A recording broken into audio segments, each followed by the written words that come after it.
Welcome to ESPN Saturday Night College Football, presented by the United States Postal Service.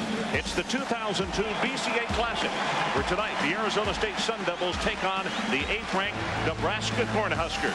And as you might imagine, I just mentioned 248 straight sellouts. It is a sea of red here in Lincoln, Nebraska. Hi, everybody. Ron Franklin along with Mike Gottfried. And Michael, welcome back. This is 12 years, which is hard to believe. The time has really gotten by. Let's talk about the coming out party tonight. I'm not sure I've ever seen a bigger one and a more celebrated situation than for quarterback Jamal Lord. Ron, Jamal Lord's been in this program for 4 years. I watched him practice Thursday, and I thought he's had great running ability, and I think he's going to be a surprise as a passer. I think it's business as usual at quarterback at Nebraska. Mike, we were out in Tempe on Wednesday, and I couldn't help but notice freshman, sophomore, very, very young group of guys coming into Lincoln today. Yeah, Ron, they can't expect anything bad to happen early. They can't have it. Turnovers, bad field position. And this is the last place you'd want to break a quarterback in, a new quarterback, against this team and these fans. Well, take a look at the sea of red here in Lincoln. It is simply unbelievable when you stop and think that you have to go all the way back to 1962 since this Nebraska stadium has not been filled for a game. Coach Cutter, second year at Arizona State as the head coach, 4-7 in the opening season, 1-7 in Pac-10 conference play. And Frank Solich, he's been around these parts for a long time. Now 5 years as the head coach, but you got to remember he grew up here and he also played his college football here, 1961 through 1965. Weather ideal tonight. I mean, this is as cool an opening game as we've had in a while. 76 degrees. There was a 30% chance of rain.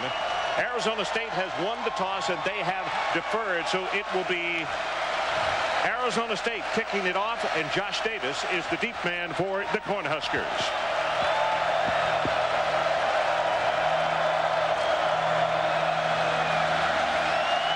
BCA Classic is underway. Davis has the ball bounce in front of him. He'll take it at the 6. Return to his left, gets cracked hard at the 20, and he'll take it out to the 22-yard line. So here he comes, Jamal Lord, and we have talked and talked for the entire week. What do we expect from this young man? And Mike, I can only say that if he responds the way his teammates and his coaches think that he will respond, he may even surprise some people tonight. Ron, I think he's going to have a great career here, and this year is his year. He's been waiting for 4 years. He's anxious to go. He also said he wants to get this night under his belt. Yeah, he's nervous, but he knows he can get the job done. Diedrich gets the handoff. He is hit hard at the line of scrimmage and knocked down. That is Terrell Suggs who makes the first tackle. So here are the starters. Diedrich, who just was blasted. Davies is the fullback. Hasselbrook, Thomas, and Galladay. Galladay, the huge tight end at 299. And up front, Incognito, only the 3rd freshman to ever start in the offensive line at Nebraska. John Garrison in the middle is an offensive captain. He's out of Blue Springs, Missouri. Second down and 10. No gain on that first play as Suggs came in and got to the running back quickly. They go to the left side, and Diedrich breaks it. Has 5, has 10, and he'll take it all the way out to the 37-yard line. It's a gain of 10 and the initial first down of the night. Verdon, Montesano, Wynn, and Suggs up front. The linebackers for Arizona State, and they only play 2 because this is a 4-2-5 defense, which we'll get Mike to explain. Amobi. And in the secondary, the guy to keep a close eye on, Jason Shivers, is everywhere. Started his 3rd game as a freshman. You can't get him out of the lineup. He may be one of the best in the Pac-10. Diedrich right up the middle, 40, 45, and now 2 carries and 2 huge hunks of real estate. Ron, Nebraska's game plan is going to be run right at the smaller defensive line of Arizona State. Run off tackle, wear them down, eventually run the option, eventually hit them with a play-action pass. Outstanding block by the offensive captain, John Garrison, the 6'4", 290-pound senior. Diedrich now 3 carries and a total of 27 yards. And just like that, he goes to the sideline, and Thunder Collins, a senior out of Los Angeles, checks in at the I-back formation. It's Thunder Collins. They had him on the wing. They sent him in motion, and he's going to be hit behind the line of scrimmage. Montesanto is the guy who was out there to mess up that play. We talked about what Nebraska's game plan is on offense. Arizona State on defense. Being undersized, you got to move around a lot with the defensive linemen, the slant and loop. You also got to win the first down battle. You got to force Nebraska second and long, third and long. Diedrich back in the ball game at I-back position. Verdon, also that defensive end over on the left side, did a nice job of contain on the play and allowing Monsanto to come in from the backside and make the hit. That's Cornelsen in motion. Lord tries to throw his first pass, going to scramble. And he'll be tripped up and gets back to the initial line of scrimmage. Maybe picks up one, and Brian Monsanto again records the tackle.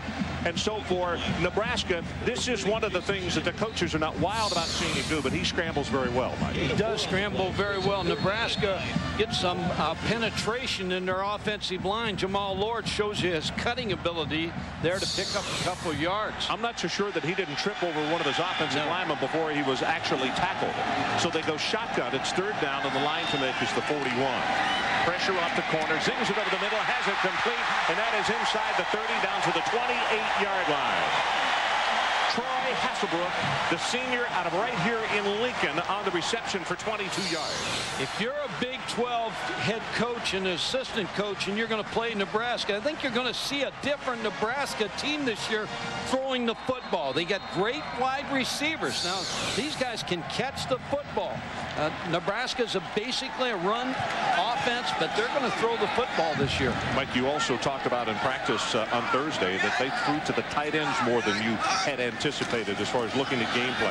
Option down the line of scrimmage. Lord will turn it up. 25, pitches it back.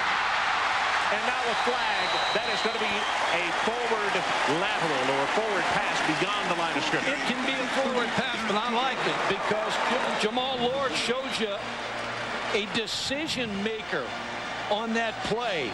Got that ball out there. Had he been behind the line of scrimmage, everything would have been fine. But it is, you're right, it is a great ad-lib on his part. Illegal forward pass. The officials tonight from the Mountain West Conference, and this is Jack Wood, the referee. Jamal Lord has not been hit, even in spring practice or the fall. There's the pitch. It's in front of the Diedrich. He wore a green shirt. Now, Frank Solich made the decision not to hit his quarterback. I like the decision because a lot of quarterbacks get banged up in two-a-days practice and they don't get to the starting gate. At least you get your horse, your thoroughbred, to the starting gate. You know what, Mike? The other point that he made, and you can't argue with the success that he had, he did the same thing with Eric Crouch when he was a new quarterback. He said it worked wonderfully, and so he said, I made up my mind, I'm going to do the same thing with Ward. Worst decision you could make is get your quarterback hurt in the preseason. Galladay comes in at tight end number 99. As we mentioned, he's a 290-pounder. Diedrich goes to that side, tries to power his way to the 25, and that's where he'll make it. And now it's going to be third down because a loss of down on that last play. Josh Amobi, one of the two linebackers for Arizona State, comes over to make the tackle. Josh Amobi's a very good defensive player. When I was talking to Brent Guy, the defensive coordinator, when we were at Tempe on Wednesday watching practice, he said people have a hard time blocking him. Very quick good athlete. Not oversized No, at 6'2", 219. So third down, and the line to make is at the 18 of Arizona State. Good screen down for Nebraska right here. 10th play of the drive coming up. Pressure from behind. Zings the pass. Has it completed to 22. And Hasselbrook is not able to get away from the defensive back. That's a nice job of tackling by Jason Shivers. And one of the focal points of this Arizona State staff during spring and also to start fall practice. They were a poor tackling team last year. So here comes the field goal attempt. And it's Josh Brown, and they'll place this one down at the 30-yard line, and he was knocking them home from 50 and beyond. This is going to be a 40-yard attempt from the right hash mark. You see his percentage, 71%, 43 his longest last year. Good pass, plenty of distance on this one, and he's perfect.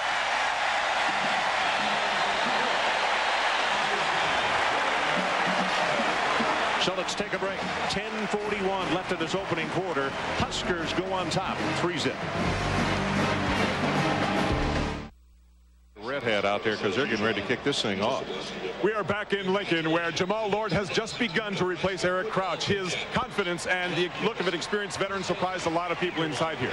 Now comes Chad Christensen, living out his boyhood dream. He grew up in here, Ron, hoping for the day he would start at quarterback. The only problem is he is playing for the opposition.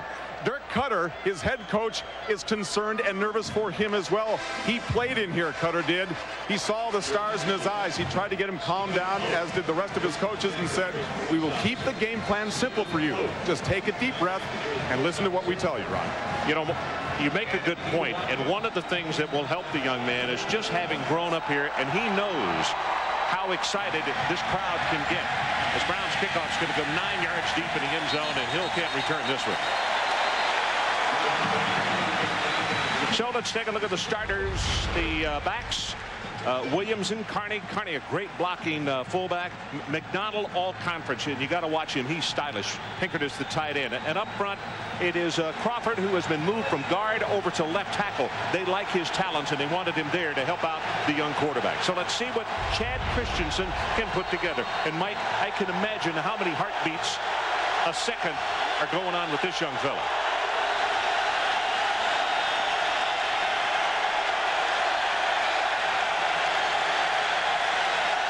Pitch back. Williams hit as he crosses the 25 and out to around the 27-yard line. And the starters on defense for the Cornhuskers tonight. The black shirts got embarrassed in the last 2 games. They want to make amends for that. Watch for Adams and Kelsey tonight to get good pressure upfield. Rude, outstanding linebacker in the middle. DeMario Williams, 17 tackles in the spring game. And in the secondary, DeJuan Gross, he is a 3-year letterman and trying to make it a 4-year letterman and a 2-time All-American. Had the punt return for a touchdown in the championship game against Miami. Christensen's first throw.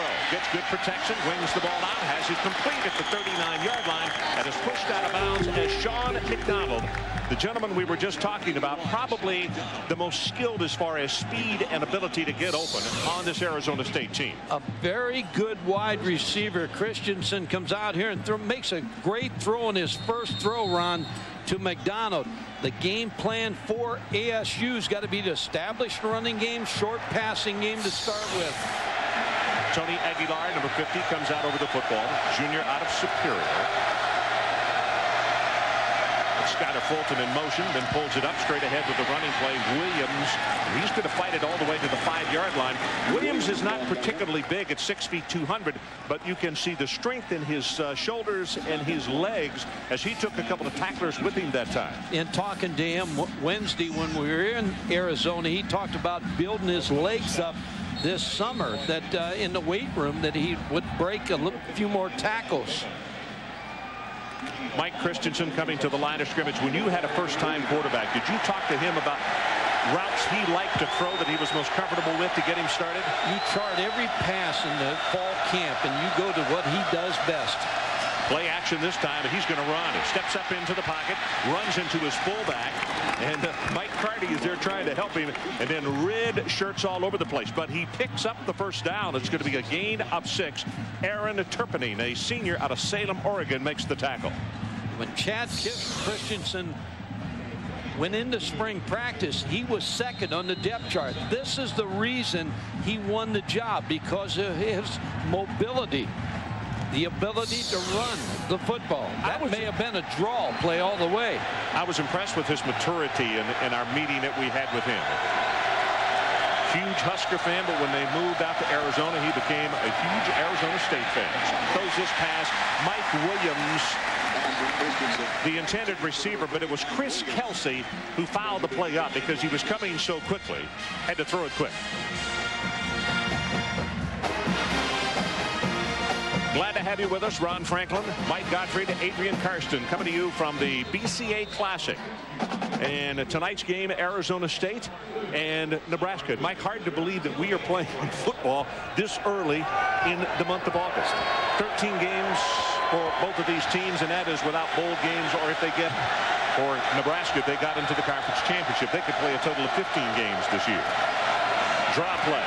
Williams right up the middle, and he's going to be spun down after a gain of 3. He'll take it into Nebraska territory at the 46-yard line.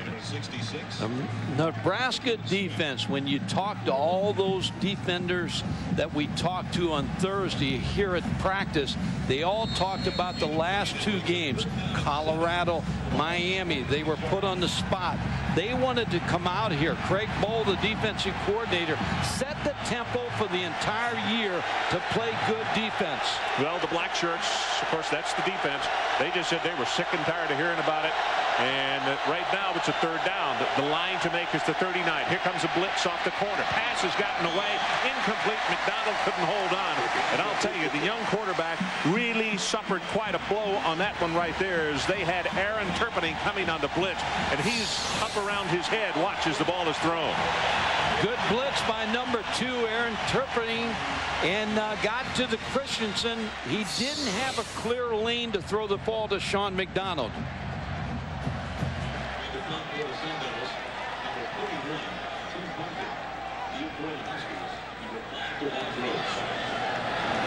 Gross, the deep man for Nebraska, high driving spiral, and this one is going to make the end zone easily, and it'll be a touchback and a 46-yard punt. So let's take a break. 8 minutes and 20 seconds left in his opening quarter. Huskers 3-0.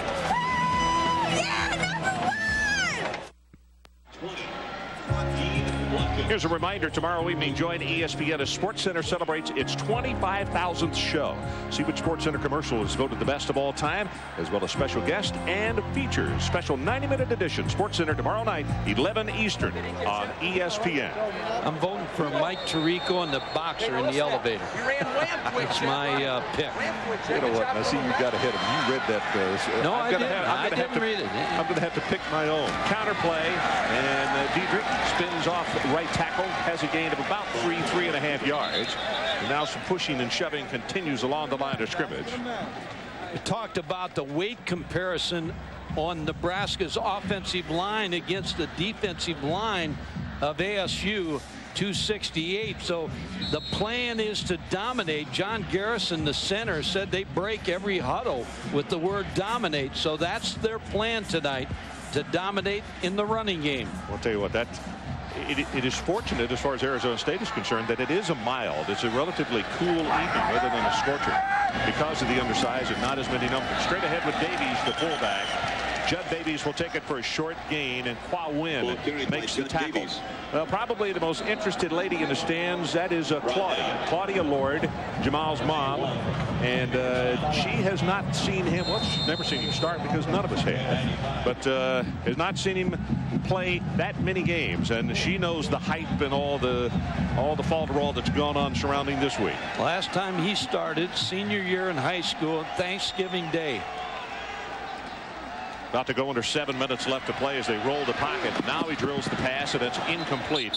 Waited about a count too late. Probably Wilson Thomas, the senior out of Omaha, who also is a basketball player here, is the man that the pass was intended for. R.J. Oliver had the cover.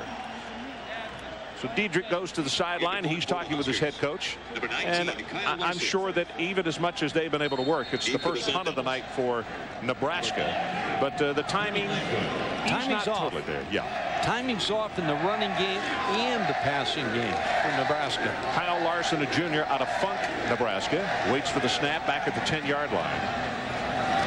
Darrell Lightfoot is the deep man for Arizona State. Not a good kick. Line drive, and it's going to come out of bounds very short. And as they walk up, it's going to be just around the 47-yard line. Adrian Karsten, what do you have for us, partner? Ron, a thought. Perhaps one of the reasons Jamal Lord is showing so much leadership through responsibility here this evening is because of a lesson he learned at age 14 in a very heartbreaking fashion. It was during that year when he was 14 that his mother, Claudia, and his father, Juan, were down in Panama on vacation. Unfortunately, his father, Juan, went to get a haircut. He was jumped by 4 men out of an alley, shot to death. He returned to the States, his mother did, with her 3 sons, and they grew up in New Jersey. I'm going to speak with his mother later tonight about the leadership and responsibility Jamal feels tonight and the result of that tragic experience. Okay, Adrian, quite a story. It was Carney in motion. Handoff goes to Williams, and he is just eaten up by Bingham. Ryan Bingham, a junior out of Sandy, Utah. And we need to tell you that Bingham is starting because the fellow in front of him, Jason Lord, tore up a knee in their final scrimmage. Lohr had missed virtually all of last year because of a knee injury against Notre Dame. Rehabbed it, and this is a very deep position for Nebraska, and the coaches said they were fortunate, not that he was injured, but that they had really good people behind Jason. Our best to him, and we certainly our thoughts.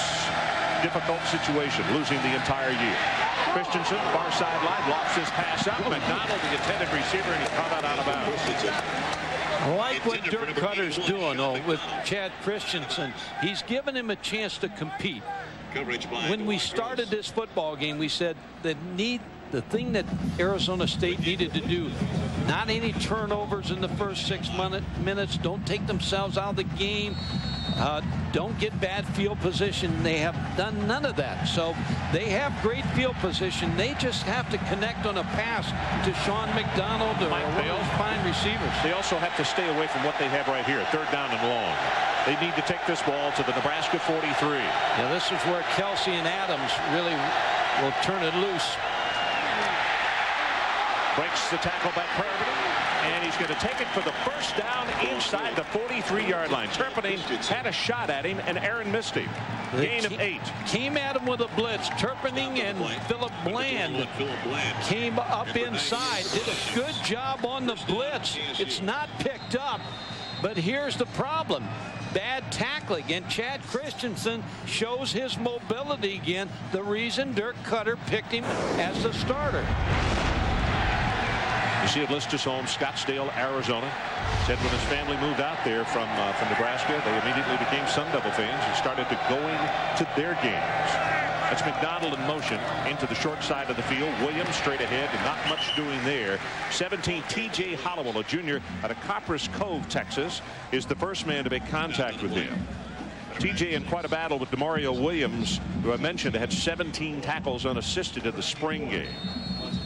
Demario Williams very well might be the Big 12 newcomer of the year. He played at Kilgore Junior College last year, blocked 3 kicks, very active linebacker. 2nd down and long. They need the 32-yard line. About to go into 5 minutes left to play in this opening quarter. 3-0. Nebraska on top.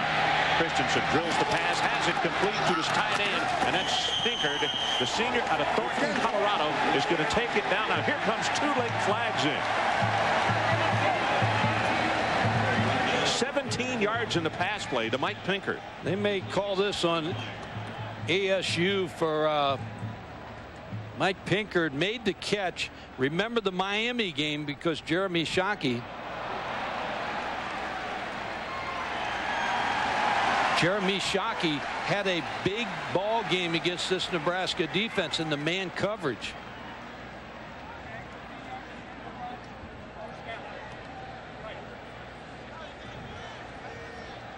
Okay, Mike, let's look at this. See what you can go back to the tight end.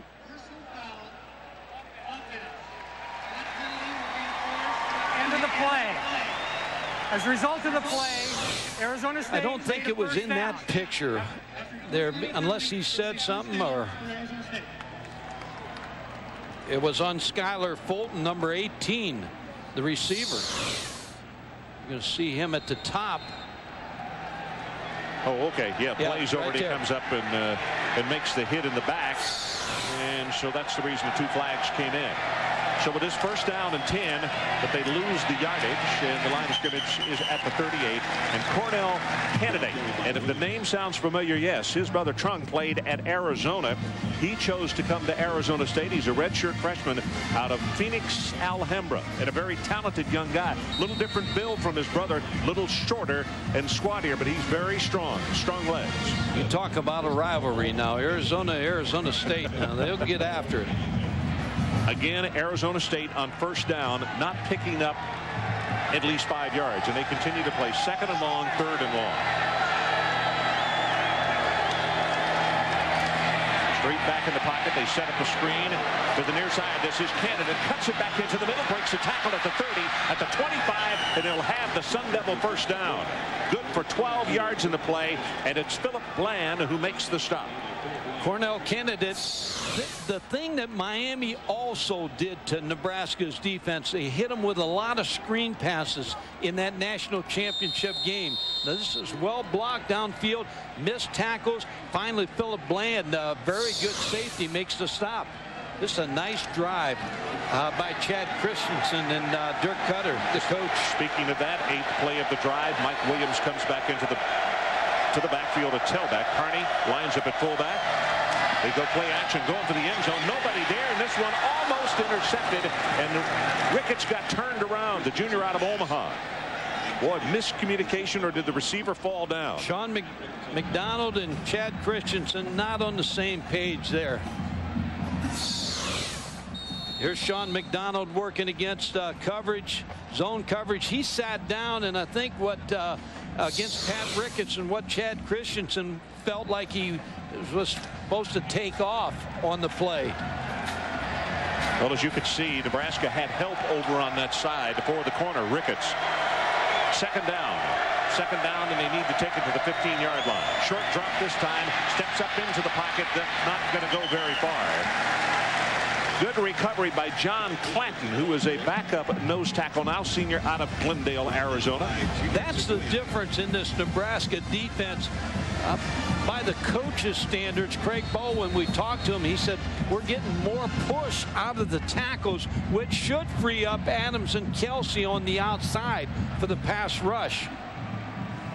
Offensive line of ASU is doing a pretty good job for a young offensive line. 10th play, this drive started at the 47. Titus Adams comes in at right defensive tackle for the Cornhuskers. They roll the pocket this time. Pass is caught by McDonald, and then wow, he is blasted by Lornell McPherson. Maybe a little short of the first down. Sean McDonald, first scholarship offer was from Nebraska, wanted to go to ASU against Lornell McPherson here, and a good tackle by McPherson, keeping him short of the first down. Now, ASU has faked a lot of special teams plays the year Dirk Cutter's been the coach. Well, Mike Barth has an extremely strong leg. This should be just a piece of cake for him if they do, in fact, go with the kick. And now I think that maybe Nebraska is thinking what you're thinking, Mike, because I believe they are the ones who have just called the timeout. They have. So we'll take a break. 2:16 left in this opening quarter. Sun Devils trying to tie this one up.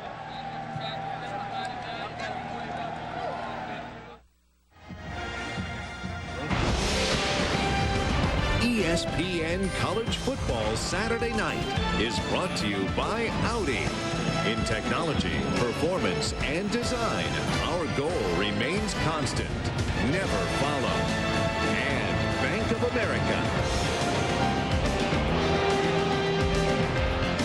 Welcome back to Lincoln, Nebraska.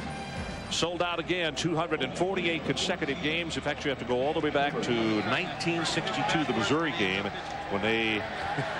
That's a heck of a string, and it just surpasses anybody that's even close. This is going to be a 33-yard field goal attempt by Mike Barth.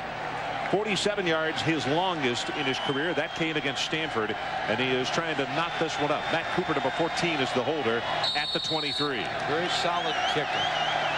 Breckenridge, the long snapper.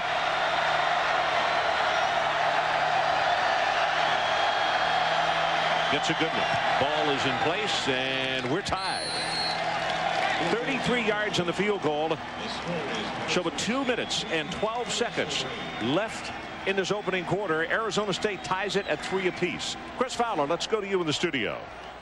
Ron, big opening night for NC State quarterback Philip Rivers. Runs for a couple touchdowns, throws for 3. This one a 50-yarder to Jericho Cotry. Wolfpack, many believe, a solid bet to start 8-0 before they visit Clemson late October on ESPN.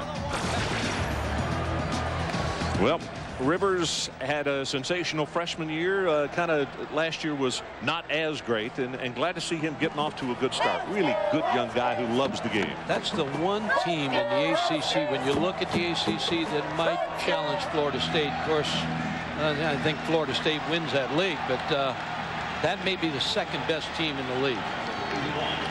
Christensen on the telephone. The drive stalls, but they get the field goal, and Greg Barak now to kick it off for the Sun Devils. Great poise by Christensen. Good play calling by Dirk Cutter.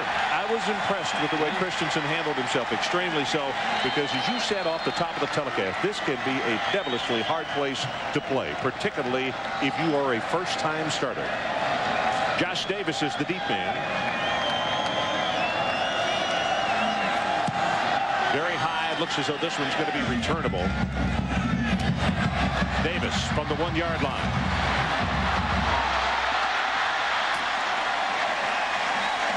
All the way out to the 28-yard line. 28 yards on the return. Be sure and join us for college football on Thursday, presented by Circuit City on ESPN at 7:30 Eastern. Linebacker Clifton Smith leads the Orangemen's defense to try to shut out a traditionally powerful BYU offense. For more on our lineup of upcoming games, log on to ESPN.com, and the keyword is schedule. 2:01 left in his opening quarter. Thunder Collins will open this series at tailback rather than Diedrich.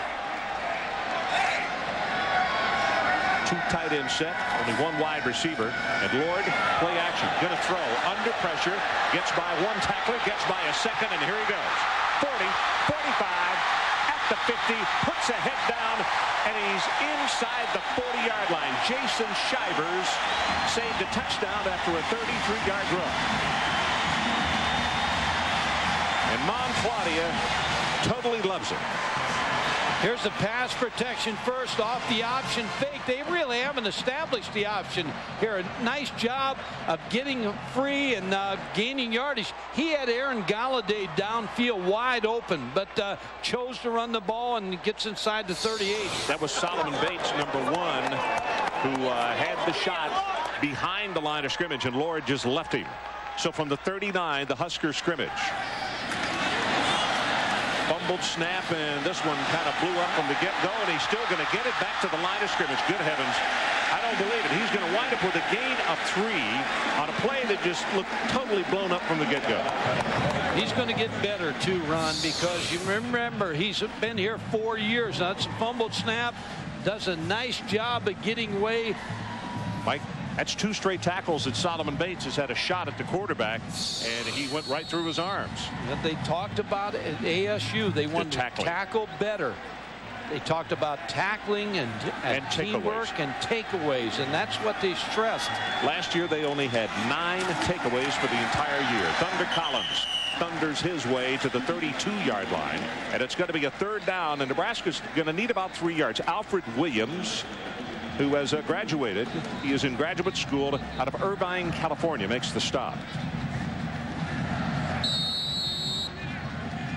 62 seconds, 61, and now under a minute left in this opening quarter. What Thunder Collins adds to the backfield is he has got great hands. He was 3rd in receptions last year on this team. Nebraska 1 of 3 on 3rd down conversions. They need the 29. Hands it off. Thunder Collins not going to be a 1st down there. That's a nice play defensively as Brett Hudson, who is the backup at the safety position out of San Diego, California, by way of Grossmont Junior College. Now this is decision time for Frank Solich, whether he goes for this 1st down. What would you do? You know, as long as you leave them hang around here, Arizona State's going to feel like they got a chance to win this football game. They're going to take a timeout, maybe a talk about it. Because the longer a team that's got upset on their mind. Well, they're going to let the quarter run out, and that will help them as far as their decision making and give them some extra time. 2 seconds down to 1, and that is the end of the opening quarter. So Jamal Lord's mom, Claudia, in the stands, and she's enjoyed it, as the other Husker fans are. We're tied at 3.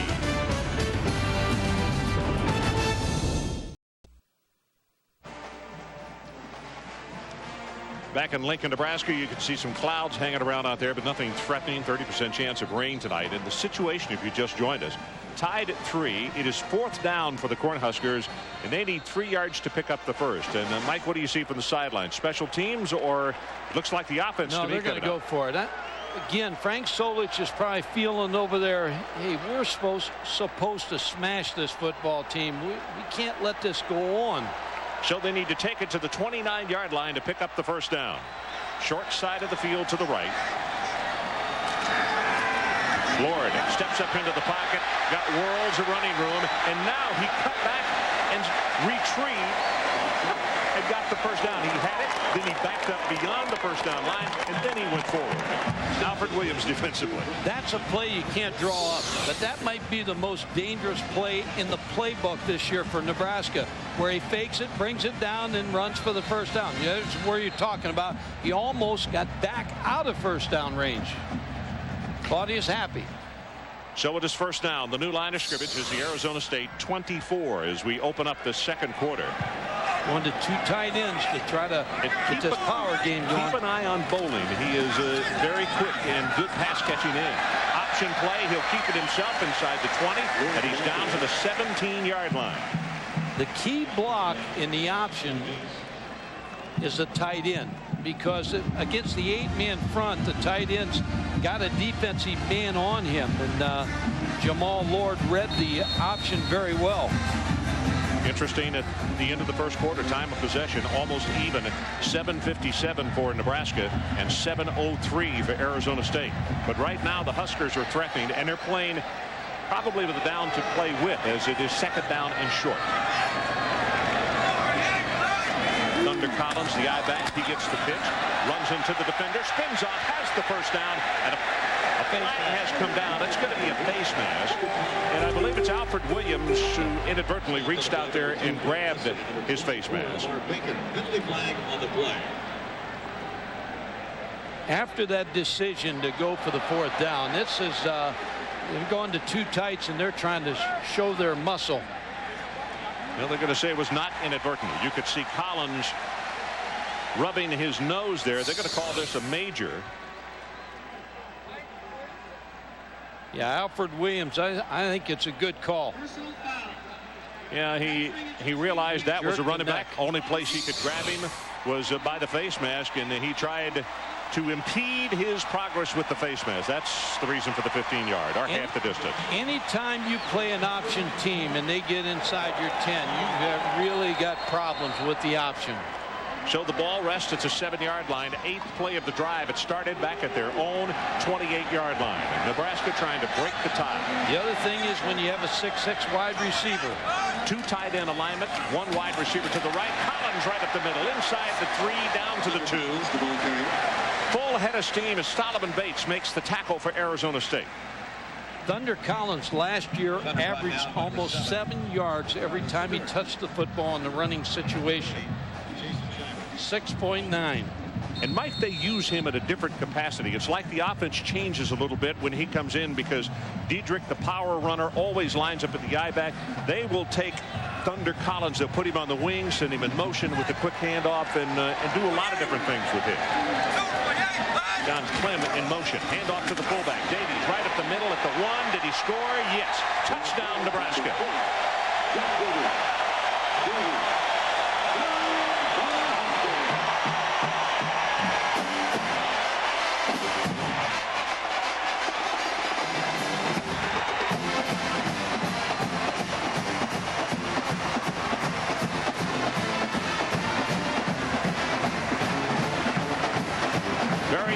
Drive by the Nebraska Cornhuskers as they take the ball from their own, I believe, 27-yard line and took it the distance. And Davies wraps it up. Extra point attempt up and good by Brown.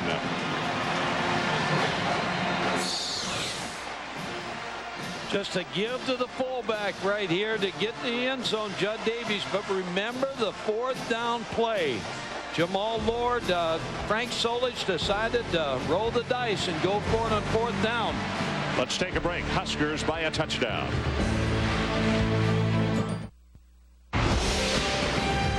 ESPN College Football Saturday Night is brought to you by Saturn, makers of The View, the redesigned L Series, and coming this fall, the new Ion.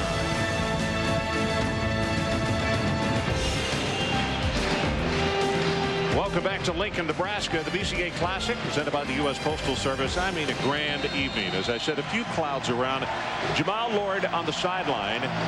And Turner Gill, the quarterback coach, talking over the situation with him as this kick is going to go very deep and, in fact, out of the back of the end zone. And let's check in the studio. And Chris Fowler, what do you have for us, partner? Well, Ron, you guys are featuring a couple of debuts in your game. A dynamic career debut for Ohio State freshman tailback Maurice Clarett, busting up the middle this afternoon against Texas Tech. Clarett a $175 in his first college game as the Buckeyes enroll impressively. 77,000. Chris, the impressive thing about Ohio State, they have a stable of good young running backs. They may not have enough footballs to go around up there, Mike. In the Big 12 now, Texas Tech, they got their work cut off from in this conference. Yep, for sure. Christensen 4 of 8, 49 yards so far as the pitchback goes to Candidate. And Candidate can't turn the corners. The black shirts are there. Going to be a loss of one. Aaron Turpinning is the man who led the attack. And Aaron has been all over the place tonight. He really has. This is a young football team, Arizona State, on the road. Now, last year, here's what they did on the road. 0-4, gave up 48 points. 492 yards. Now, this is where you could start to see some cracks in a young football team. So now, this is where Chad Christensen really has to do a good job. Second down, and it's 11 yards to pick up the first down.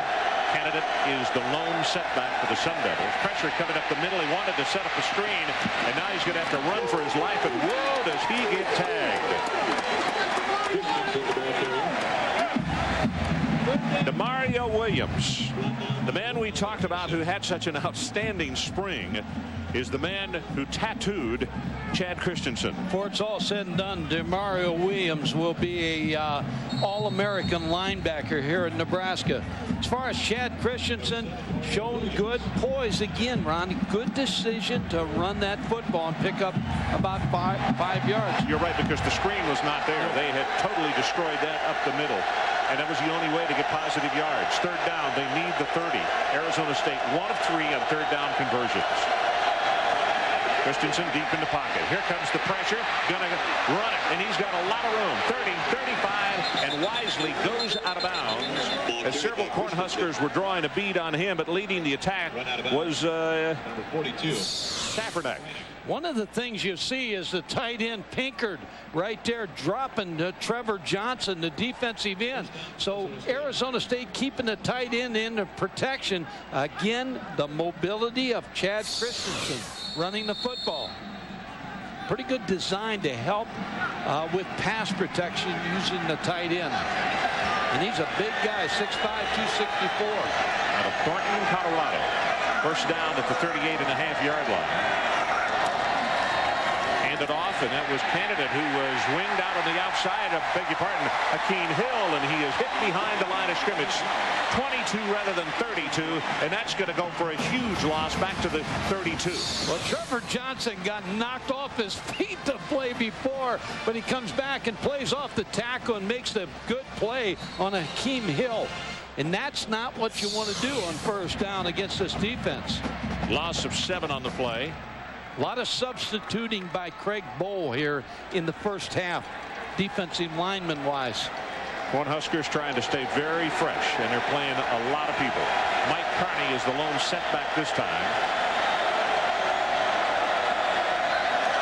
Christensen rolls the pocket to the right, got that one complete to McDonald, breaks a tackle, 40, 45, and boy, you can see how quick he is, and it's what they like to talk about, yak, or yards after catch, is where he is so dangerous. Watch the Arizona film of last year, the tape, and he made some great catches against Arizona. Brings up third down and 2 with ball on the good hands. He's 5'9". He's got great speed. And when we talked to Dwan Gross, the defensive back from Nebraska, he said he's just like the Miami receiver, so a good compliment. He stepped out of bounds. That's the reason we're thinking that they got the first down. The official wisely dropped the beanbag. It's third down and 3. Akeem Hill, the only man in the backfield, he gets the handoff and fights his way forward. He's not going to have the first down. But that was dangerous right there by Christensen.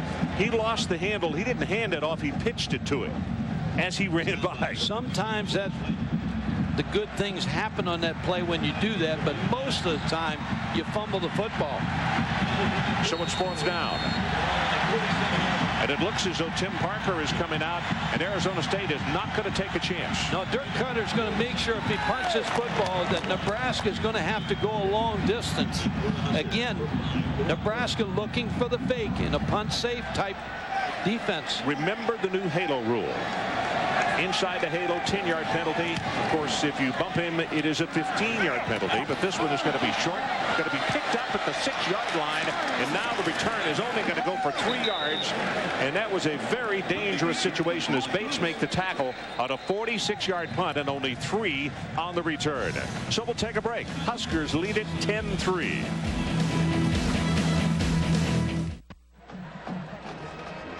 Well, if there was standing room only here in Lincoln, Nebraska, it would be okay for Claudia Lord, Jamal's mother, because she spent more time on her feet than in her seat. You have to be honest. Who was more nervous before kickoff? You or Jamal? I am.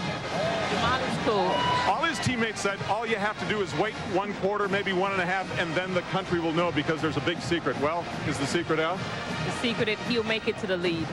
He'll make the lead through.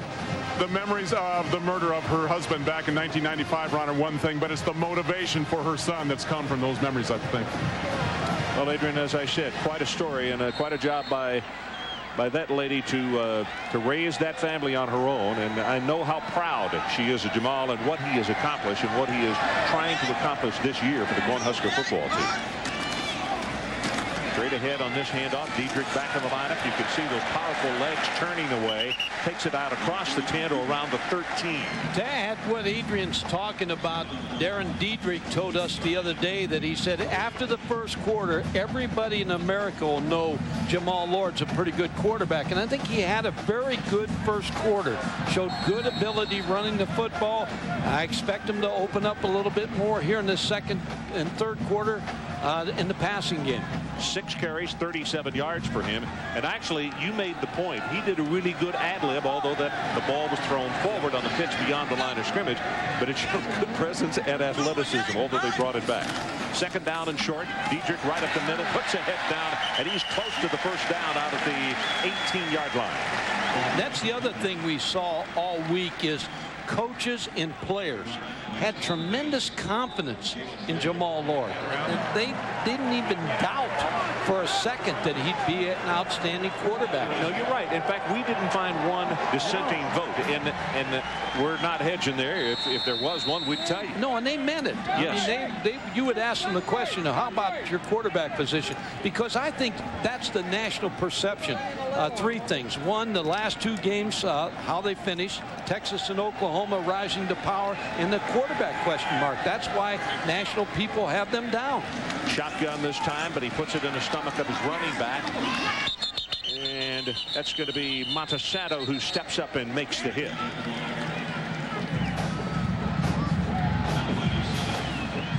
Well, following a Heisman quarterback in the last 9 seasons, look at these records right here. Chris Ricks, of course, last year taking over for Winkie and Johnson for Werfel at Florida in 1996, 10-2. How about Danny Cannell, 10-1-1, following the footsteps.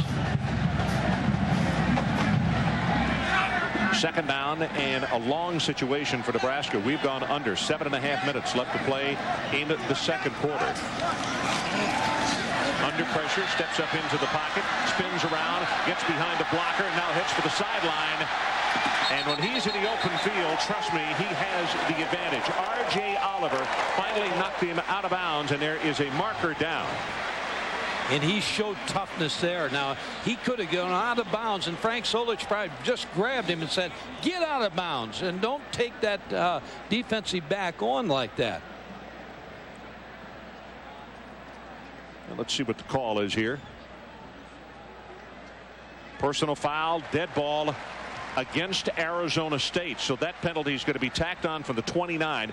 And if I had to make an assessment right now of where a lecture is going to come at halftime for the Huskers, it's going to be about the offensive line and pass protection, because they have fallen apart several times in the early going. And they're a run team. So, yeah, you know, but they have to protect better than this. We talked about quarterbacks following the Heisman Trophy winners. Eric Crouch represented 48% of Frank Solich's offense last year. So Jamal Lord has big shoes to fill. He said, I know I have big shoes to fill, but the show must go on. That's right. I liked his quote, and he's doing it. The show is going on. John Garrison over the ball. Play action. Sets deep in the pocket and going to zing this one. Almost intercepted. That pass almost thrown to Ricardo Stewart.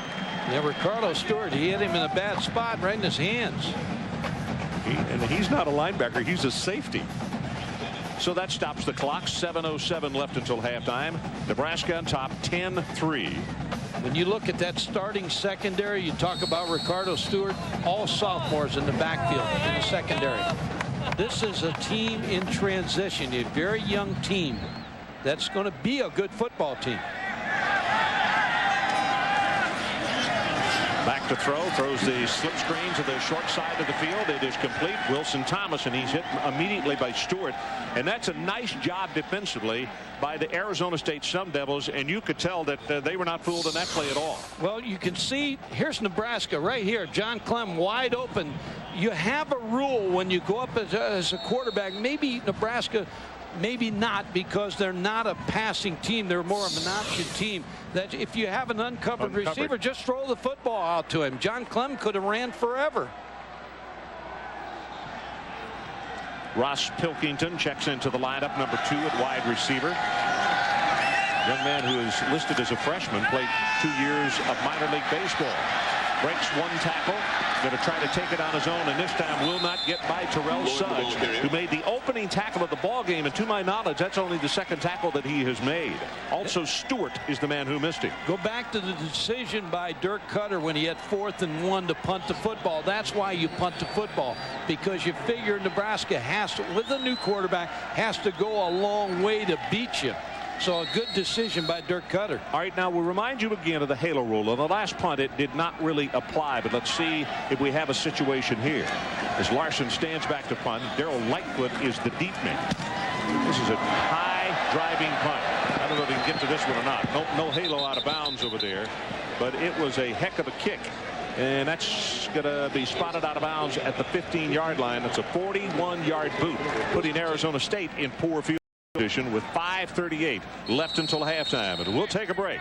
10-3, Huskers on top. We'll be right back.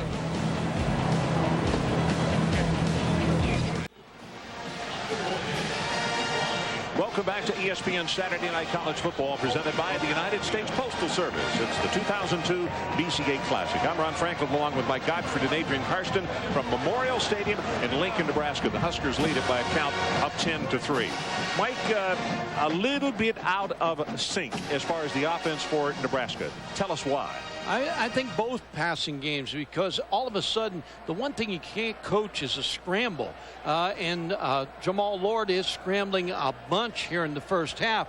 Maybe because his offensive line's not protecting him, maybe because he's just not seeing receivers right now. Some reason their passing game has not clicked. Same thing on the other side. Chad Christensen is running a little bit quicker than he has to. And I have a feeling that when Lord came to the sideline after that last time out, that Turner Gill was the first one to get to him to say, hey, that was an uncovered wide receiver that you didn't see. Nebraska's missed their last 4 third-down conversions.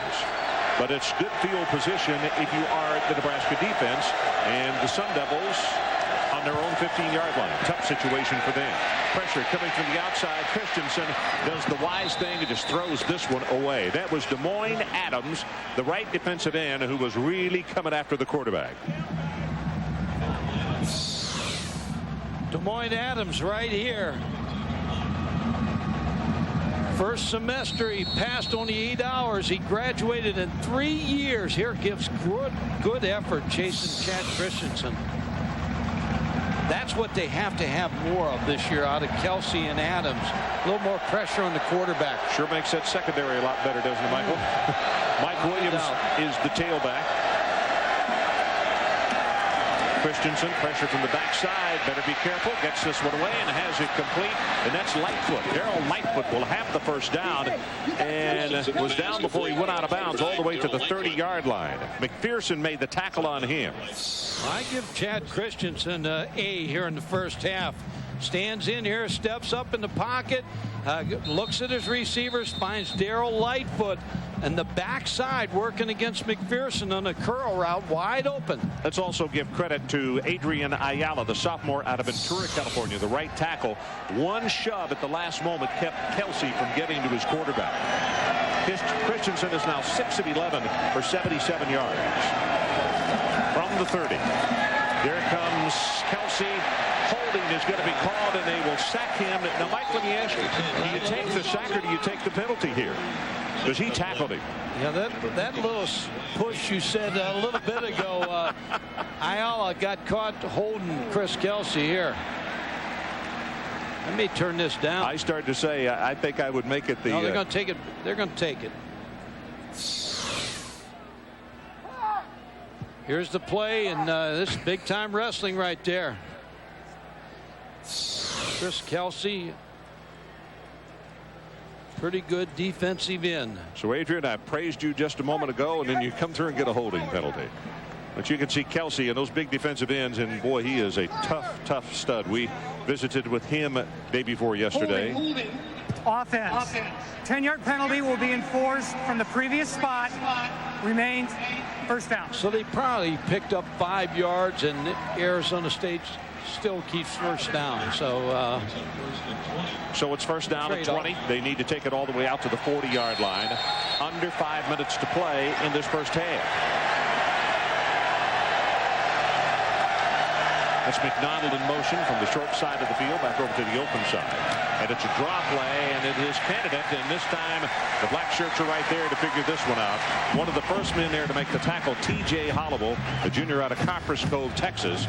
And now it's going to be a second down, and he really didn't get back to the line of scrimmage, did he?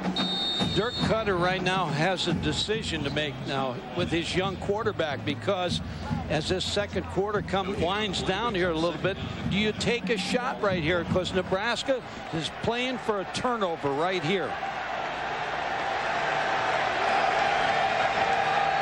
Mike Pinkard, the tight end, is the man who shifts from the left over to the right. Pressure's on. Pass too tall for McDonald.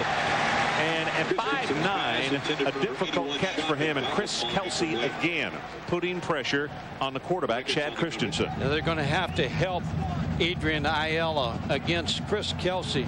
Kelsey last year had 17 tackles for losses. They're going to have to get some help.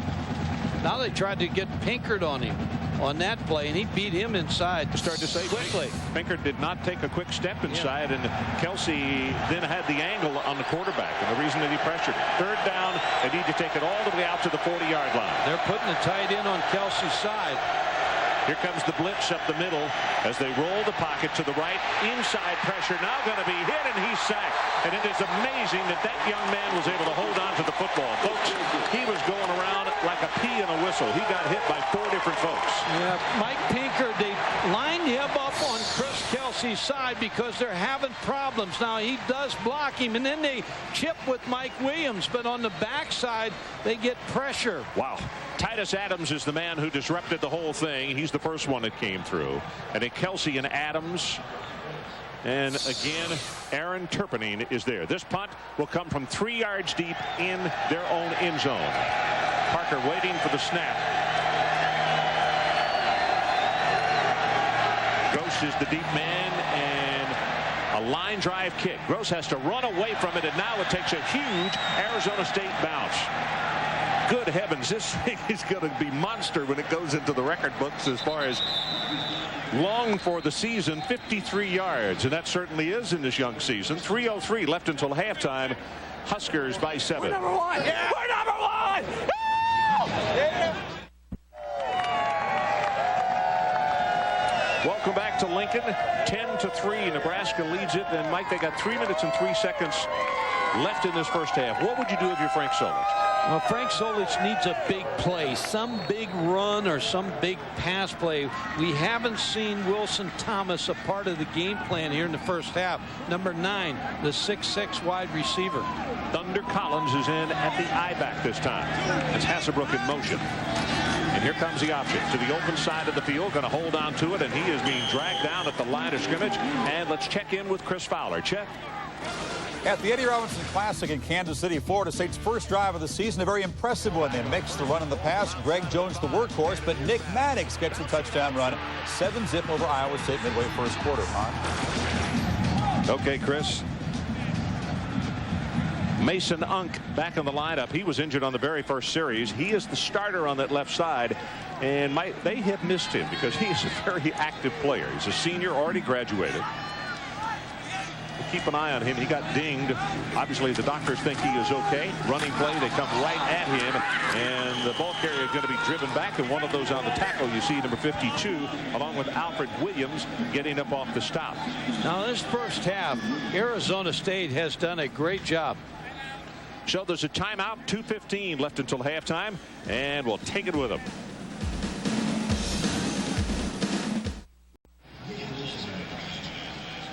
Now, here's a reminder coming up at the half. It's the Saturday halftime report with Chris Fowler. Big win for Ohio State today.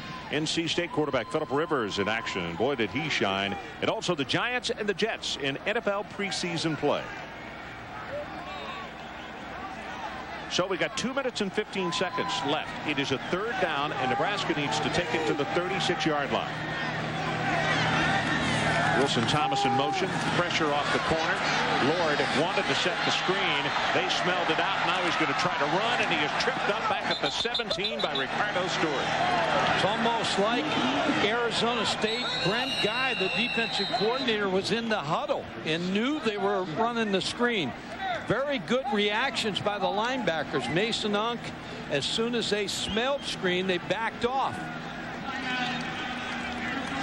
So Arizona State is going to call a timeout to stop the clock, and that will leave them 2 minutes to work with, hoping that maybe they could get a poor punt on the part of the Nebraska Cornhuskers. There's Brent Guy upstairs. A little hard to see him behind that smoked glass, but when we visited with him, we talked to him and said, explain to us about the 4-2-5 defense. Everybody makes such a big deal of it. It's an 8-man front defense. Yeah, it's an 8-man front. It's Virginia Tech, Washington, all the 8-man front teams, Oregon, and Brent Guy played at Oklahoma State, but he and Gary Patterson, the head coach at TCU, were on a staff together. And so he took a lot of what TCU did last year in this opening game against Nebraska. TCU runs the same defense. They had success on first down stopping Nebraska, and they stayed close in that football game. Jamal Lord on the bench. It's been quite a learning the first half for him. His club is on top, but Arizona State with the Lightfoot back deep at around the 37, hoping that they can get good field position and get more points before we hit intermission time. Kyle Larson waits for the snap at the 3-yard line. Only the third punt of the night by the Huskers.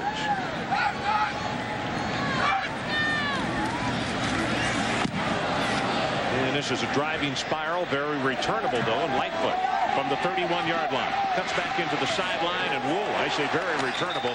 Great coverage by the special team. Hasselbrook is the man who got downfield on a 49-yard punt and only 4 on the return. So Mike, give me a sequence here. You got a redshirt freshman quarterback.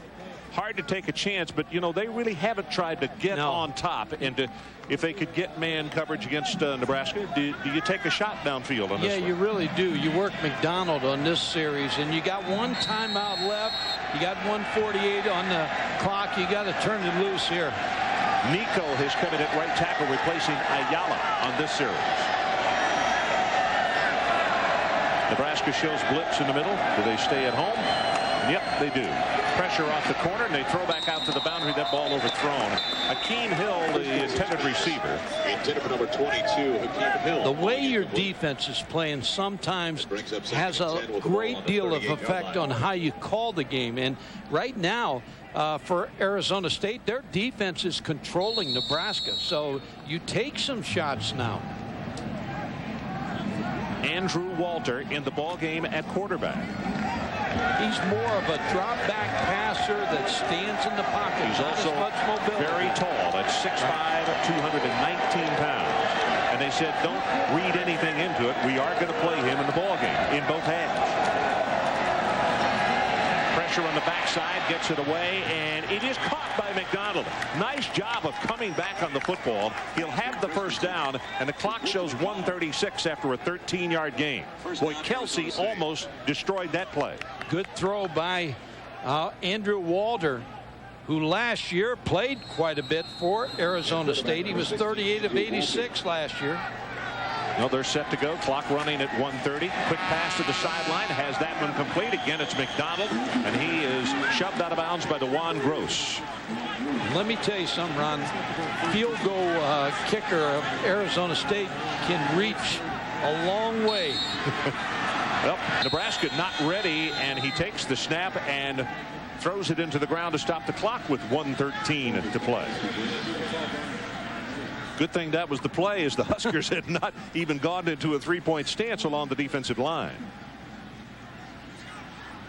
You can see Barth, his first field goal of the night, only 33 yards, and he knocked it home.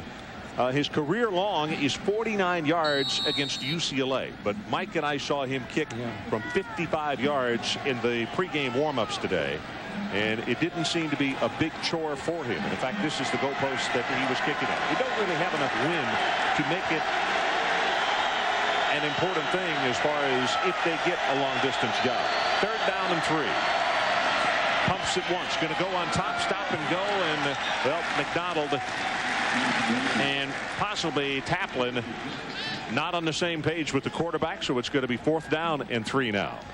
I think Dirk Cutter probably made a move here to Andrew Walter because of the experience and maybe a better passer. I'll tell you what he's going to have to do here, and I think this is a very smart move.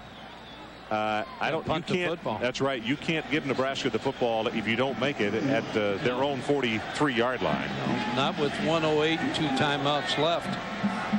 So Tim Parker waits for the snap at his own 43. 4th time that Arizona State has punted tonight. And he angles it for the sideline, but is not going to get it there. It is going to bound at the 3-yard line and go into the end zone. So the Huskers will be 80 yards away with 1 minute left until halftime. 42 yards on that kick. And if you come out of this half 10-3, you win. As Arizona State, with a very young football team, has hung in here. Well, you know, they were a huge underdog, and the one player that made reference to it, the only player who said anything about it, was Unk, the linebacker. And he just said, I'm stunned that we're 21-point underdogs.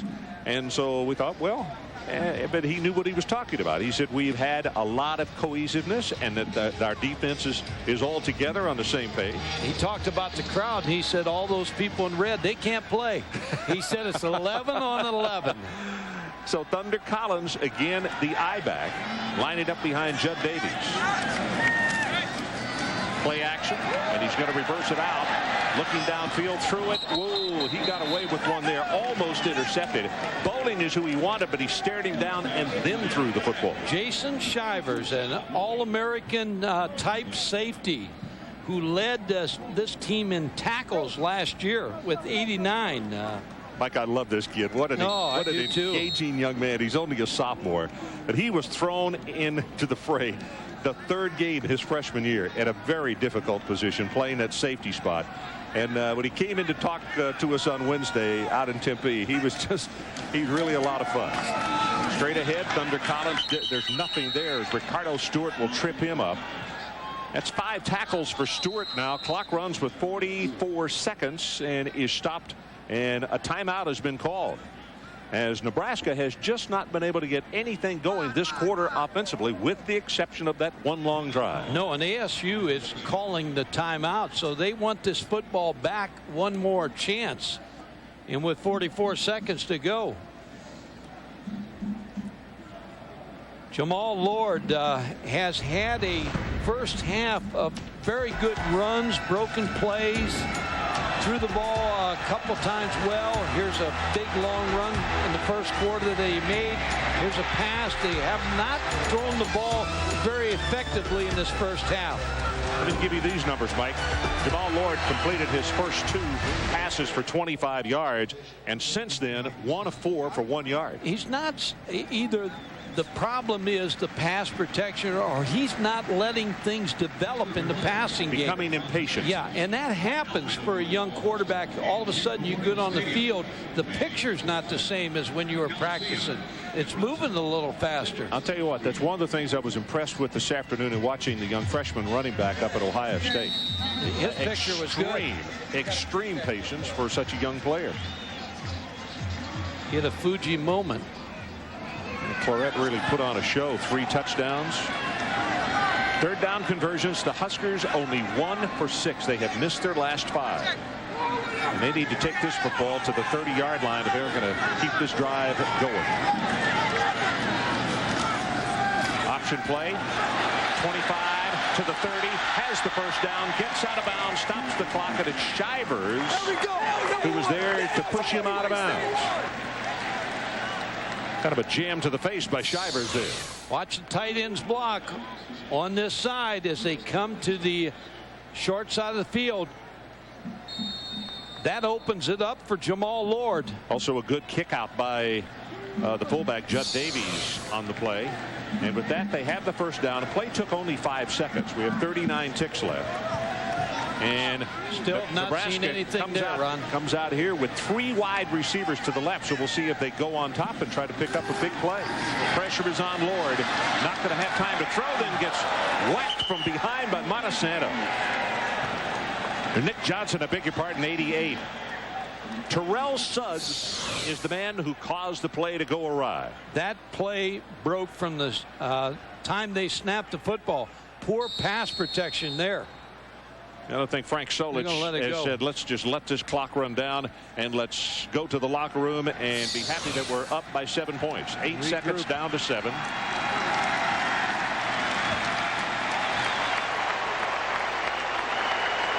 So the Sea of Red with a partial standing ovation as they head to the locker room. And let's go down and check with Adrian Karsten. Adrian? Coach Cutter, you'll have the ball first coming out in the second half. Do you come up with something big offensively, open up this game, or just remain patient? Well, I think we need to remain patient. We're beating ourselves right now. We got three big 15-yard penalties that killed us in that half. We're doing a good job not turning it over. We're doing a good job hanging in there. We got to just make the plays that are there. We'll be fine. Thank you, Coach. So the halftime score, Nebraska 10 and Arizona State 3. Now let's join Chris Fowler, and it's the Saturn halftime report. Chris? So our score at halftime is 10-3. The Nebraska Cornhuskers on top. And Mike Gottfried, if anything surprised me in the first half of the ball game, and that was Nebraska's inability to run the football, because Diedrich only carried the ball 3 times in the second quarter for a total of 7 yards. Take away scramble yardage, you made the point. Yeah. And they're almost nil. You can bet one thing, and that's halftime. Milt Tenopur and Frank Solich are challenging this offensive line.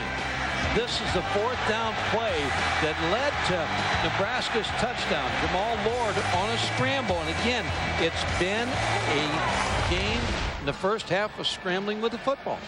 You mentioned Coach Tenopur, and he has been here for so long and is such an outstanding coach.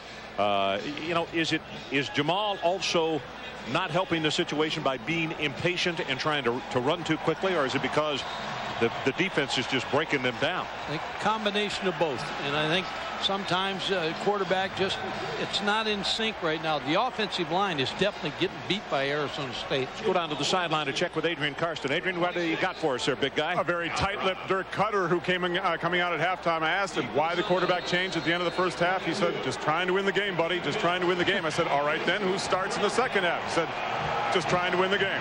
See what happens here, Ron. Yeah, Christensen should get to start here, Adrian. This is Hill about 5 yards deep in the end zone. He's going to return it. And huge mistake. Oh, my goodness. Your team has got momentum. You go in trailing by 7 at halftime, and you return a kick 5 yards deep out of your own end zone, and you scrimmage from the 6. Whew.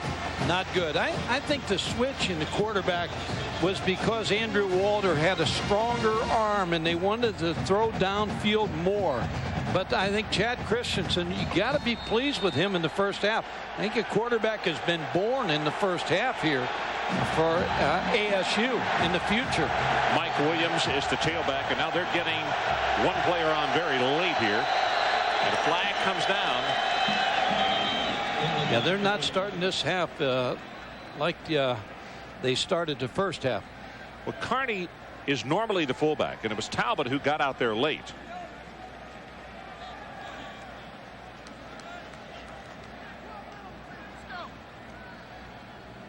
Well, Nebraska's backing up.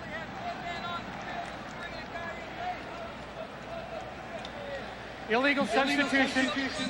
Defense. 5-yard penalty. Still first down. Now here's the interesting thing.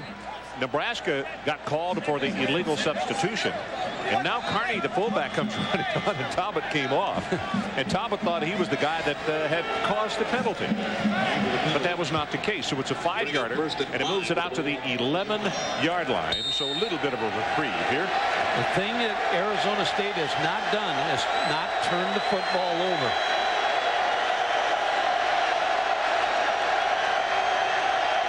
McDonald in motion, back to the open side, and he goes straight ahead with a running play, and Williams just can't get anywhere. That's going to be a loss of a yard. DeMario Williams is the man who led the attack for the Huskers. I'm sure on both sides of the ball, Craig Bowe and Frank Solich and Milt Tenneper, they challenged this football team.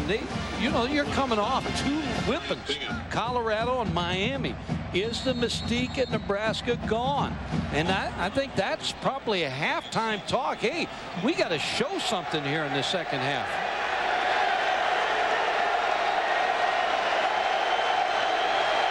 Second down and 6.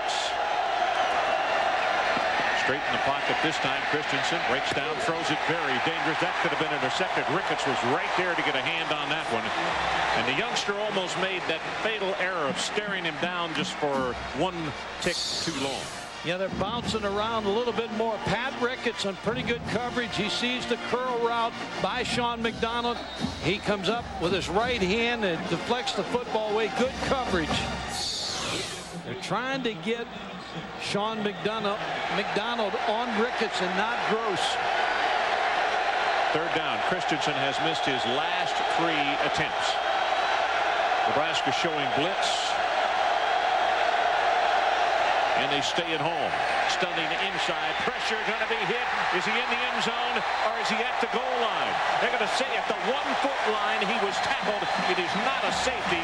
But now as Hopkins makes the tackle, it is going to be a very precarious position for Tim Parker, the punter, because he's going to be taking this snap 10 yards behind the line of scrimmage. Well, you talked about a blitz. They came with the kitchen sink and got him sacked on the half-yard line. And so you're right. This is an excellent chance for a punt block or a good return. Got to keep an eye on his feet. If he has to take a step backwards and he steps out of the end zone, it's a safety. There is a twin receiving corps for Nebraska to make sure they get a return, and it's a horrible kick off the side of his foot, and it goes out of bounds way up. They're still running inside the 25 and at the 20.5-yard line. Boy, what a bad start for the Sun Devils. Only 19 yards on the kick. Well, the defense of Nebraska did exactly what the coaches wanted them to do. They come out, they cause some mistakes, and now the offense got the ball at the 20-yard line. So that's about all you can ask as a coaching staff. Well, let's see now if the Huskers can take advantage of the situation. I think you'll see power football here. They're going to challenge this offensive line. Darren Dietrich lines up at the I-back. That's Hasselbrook in motion. They come with the option. Back to the open side of the field, and a nice job as it's pitched late. And that's going to be no gain. In fact, he's going to lose yardage on the play. And a good job of contain on the outside by Arizona State. Arizona State has played the option very well. String it out. Here's what Nebraska's done in the first half. You had the first good drive, 10 plays, 56 yards, got the field goal. Then the 9-play drive. Everything else, it's been Lawrence Welk. 1, 2, 3 kick. Dietrich again, this time the lone setback.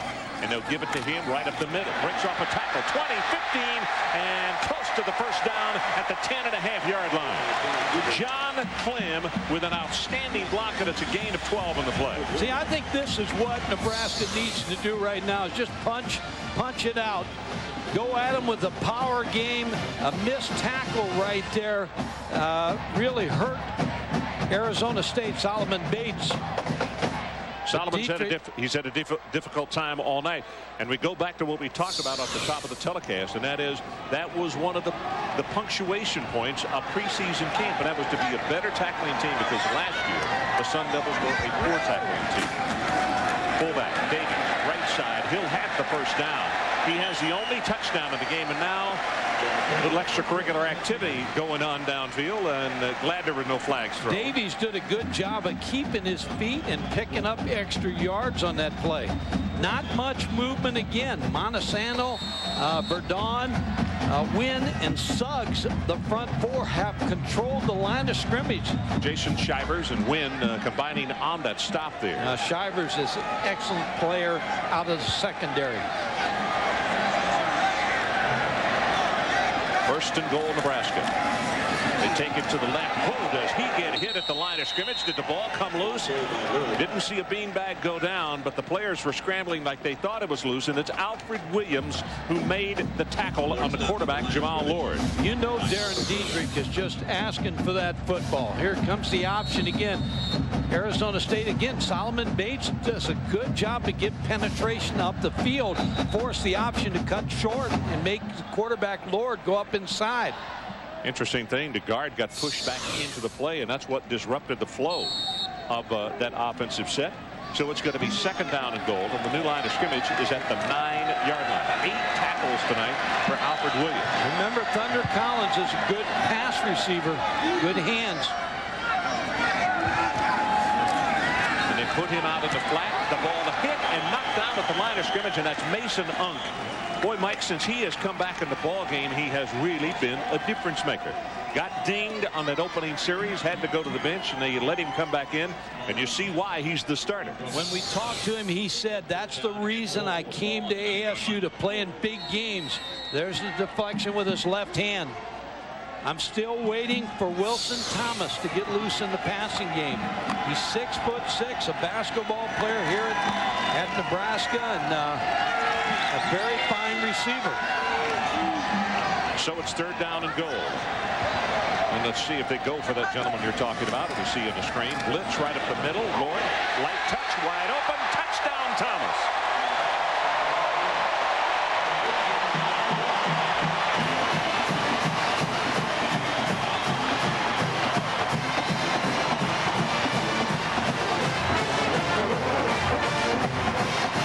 Golden and Stewart, don't know what happened on the coverage, but nobody was around. And Mike, what do you have to go back to? The mistake on the return team, 5 yards deep in the end zone. If you get the ball out at the 20-yard line, then you got some operating room, and that mistake led to another, and now it cost them a touchdown. Jamal Lord showed me something here, because Ron, he stayed in the pocket right here. Gets blitzed by Unk, gets hit in the mouth, and still got the pass off to Wilson Thomas. I mean, that's a blown coverage right there. He's wide open. So let's take a break. 11:20 left of the third. Huskers 17-3.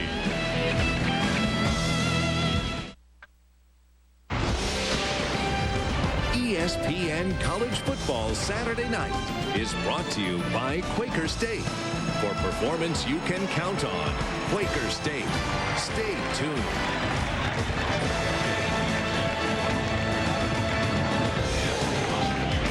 Well, so far it has been Arizona State who has been turned upside down in the early going of the second half.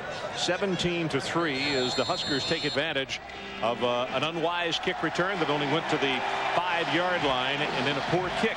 But that's because they didn't have the 10 yards to line up behind the line of scrimmage. This kick, and I think someone got to the return people. This one was only 2 yards deep. And let's take a look at this hit as Lord was injured on the last play, Mike.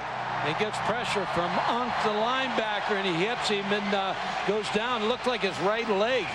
Adrian, I think you got a little more on this. What do you got? Bruised right shin is the official word from the team doctor. Depending on the length of this defensive series for Nebraska, he should be back.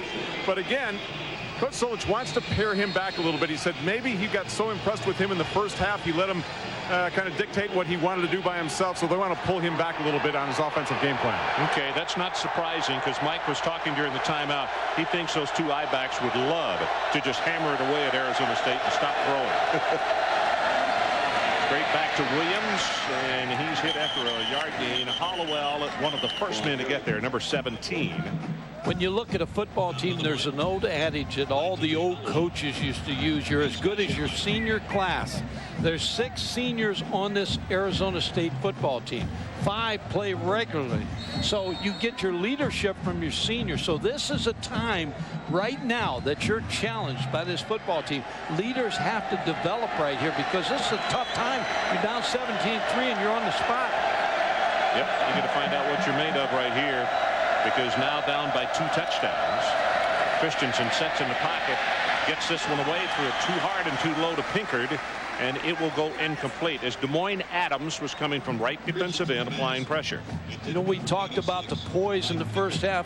ASU played with so much poise. They're not playing with poise in the third quarter. That was Chad Christensen actually pushed that ball to Mike Pinkard and didn't throw the football. Ever since that kickoff return, they've just unraveled. So it's third down, and they need to take it out to the 30-yard line unless they want to have to kick it again. It's Pinkard who shifts over to the right side. They've been getting him over there to get help on Kelsey. Christensen. Here comes Kelsey, and he's got to stop him at the 10-yard line. They double-teamed him. They moved the tight end over, and he still beat the double team. Well, Chad Christensen helped him, Ron, because he kept rolling to the right. They had him shut off. But you're exactly right. Mike Pinkard moved over here. Now Kelsey is being blocked. Now he's even all right. Williams. If he stays right where he's at, he just went into harm's way. If he pulls up right now, he's all right. But then he just wanted to go outside, and Chris Kelsey made the play.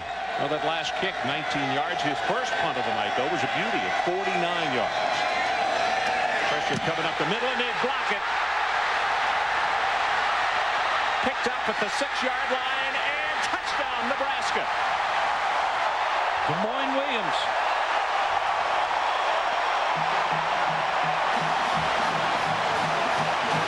Scott Shanley scores the touchdown. And it was DeMario Williams who got the block.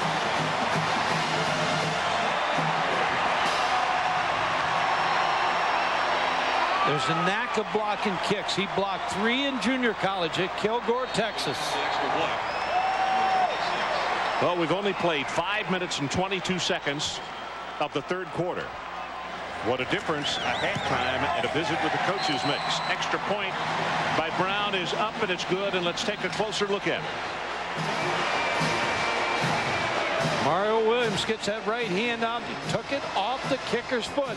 And wisely, they didn't fall on it. They scooped it up, and they got a touchdown. Scott Shanley. So let's take a break. Huskers now on top, 24-3.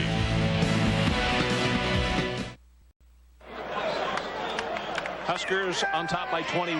And hey, we want to welcome the men and women serving proudly in the 235th Base Support Battalion in Ansbach, Germany, watching this telecast on American Forces Network. I know it's pretty early in the morning over there, but Mike, I guarantee you there's some college football fans that are up and are enjoying this game over there right now. We appreciate all the service people. No question. What they do. Yep, and I hope you're enjoying the telecast tonight. See you, Brad, here in Lincoln. You're looking to the face of Canada, one of the deep men, along with Lightfoot, and this is 6 yards deep. And Canada goes back and says, please don't return this one. So let's look at Nebraska in the last 2 series and exactly what happened. They've been getting after Chad Christensen. Defense really putting pressure on, getting them inside the 1-yard line. Then the touchdown pass to Thomas. Then special teams, the block kick. First mistake Arizona State has made And then you're always vulnerable in the first game in the kicking game. Andrew Walter comes back in at quarterback, the sophomore out of Grand Junction, Colorado. Pumps it, going to go on top, trying to get one out to McDonald, and he underthrows it and almost intercepted. Crowd wanted offensive interference against McDonald, but Aaron Turpinning, along with two teammates, were back there. They were not fooled on that play at all. Yeah, Sean McDonald got away with one here, Ron, because he pushed a defender, pushed Turpinning. You know, that should have been called. Well defended against Sean McDonald. You figure again, Andrew Walter in the game now, a better pocket passer for ASU. Sets in the pocket. They throw a screen out into the short side of the field. It's only going to go for about 3 yards. That's excellent coverage by Rude. Barrett Rude, his first tackle tonight, the middle linebacker. Sophomore out of right here in Lincoln.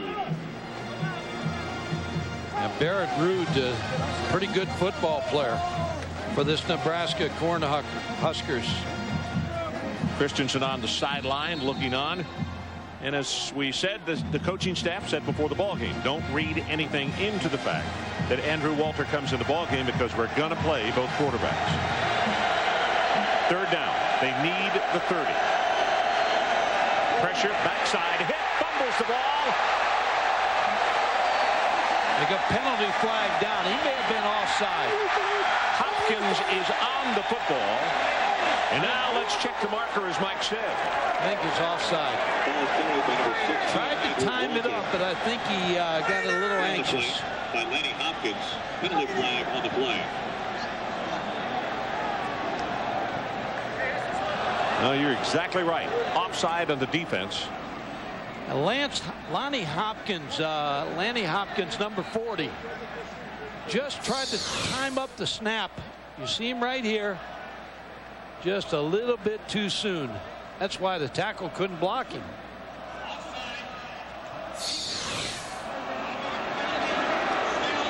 You know, it's still not enough for the first down. No, Arizona State's going to have to contend with a 3rd down and 2. And I'll tell you, Kelsey has just been giving them fits off that left corner. And they have Arizona State has not run the ball very well either. Justin Smith has come into the ball game at left end, replacing Kelsey, as Craig Bowl gets some fresh blood on the field. They bring Candidate into the ball game. 2 of 9 on 3rd down conversions of the Sun Devils. And Andrew Walter wants a timeout. And for the first time tonight, Mike, with the exception of the opening 5 minutes, this crowd is really becoming a part of the ball game. 24-3, Cornhuskers. We'll be right back.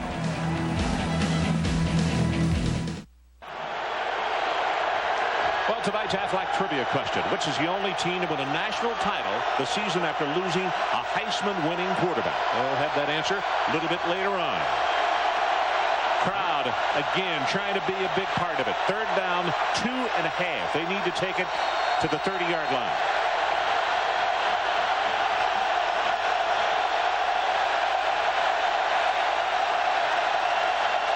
Bolton in motion. Pitch back goes to the tailback, and he's going to have the first down. Breaks it into open field, and this is Candidate with a very nice run out over the 40-yard line. A gain of 13.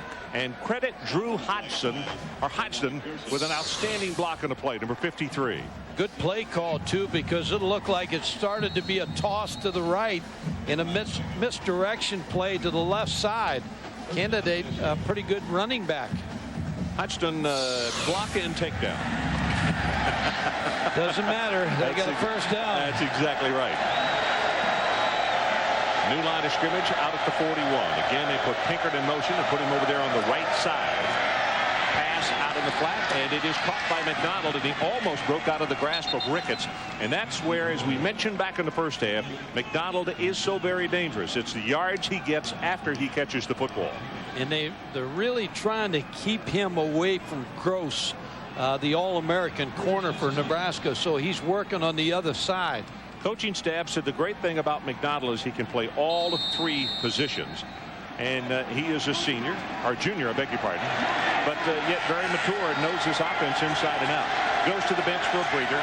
He has 6 catches for 64 yards this evening.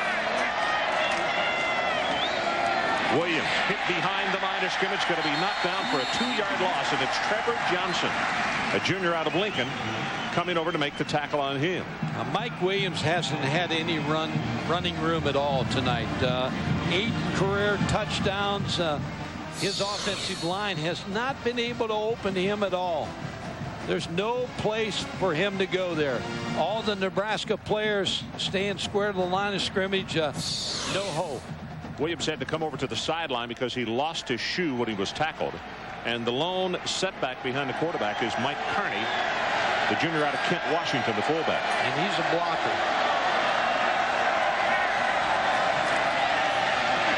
Sets in the pocket, right over the middle. Dangerous pass, incomplete. Tackling the intended receiver.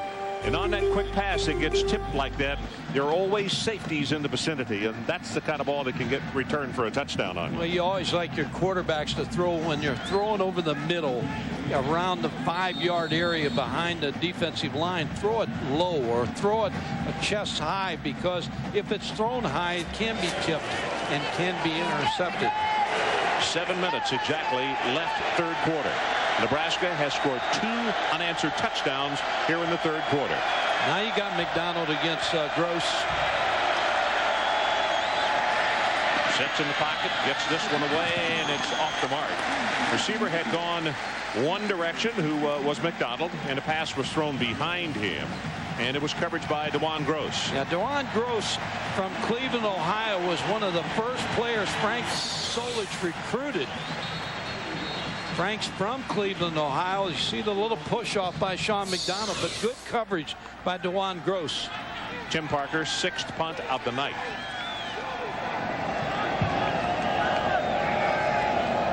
Last 2 punts, first one 19 yards, and the last one was blocked.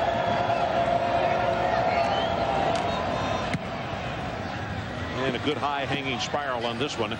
Gross waits for it and is going to return it at the 7-yard line, which is a little bit of a mystery here with the way things are going. By the way, the answer to tonight's Aflac trivia question, which is the only team to win a national title the season after losing a Heisman-winning quarterback.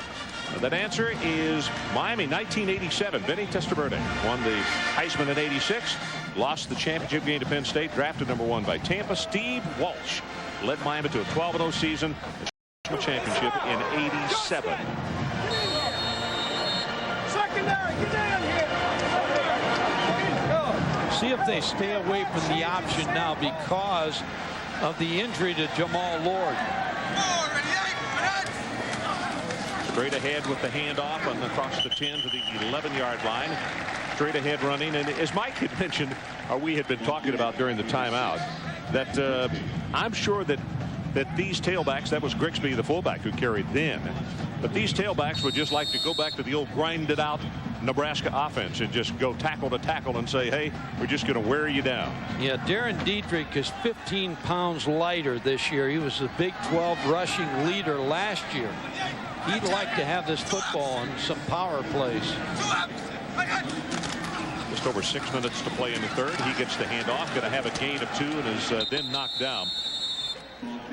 Ron Franklin, Mike Gottfried, and Adrian Karsten coming to you from Lincoln, Nebraska. Third quarter, and it's the Huskers 24-3. You know, Mike, you were talking about Diedrich.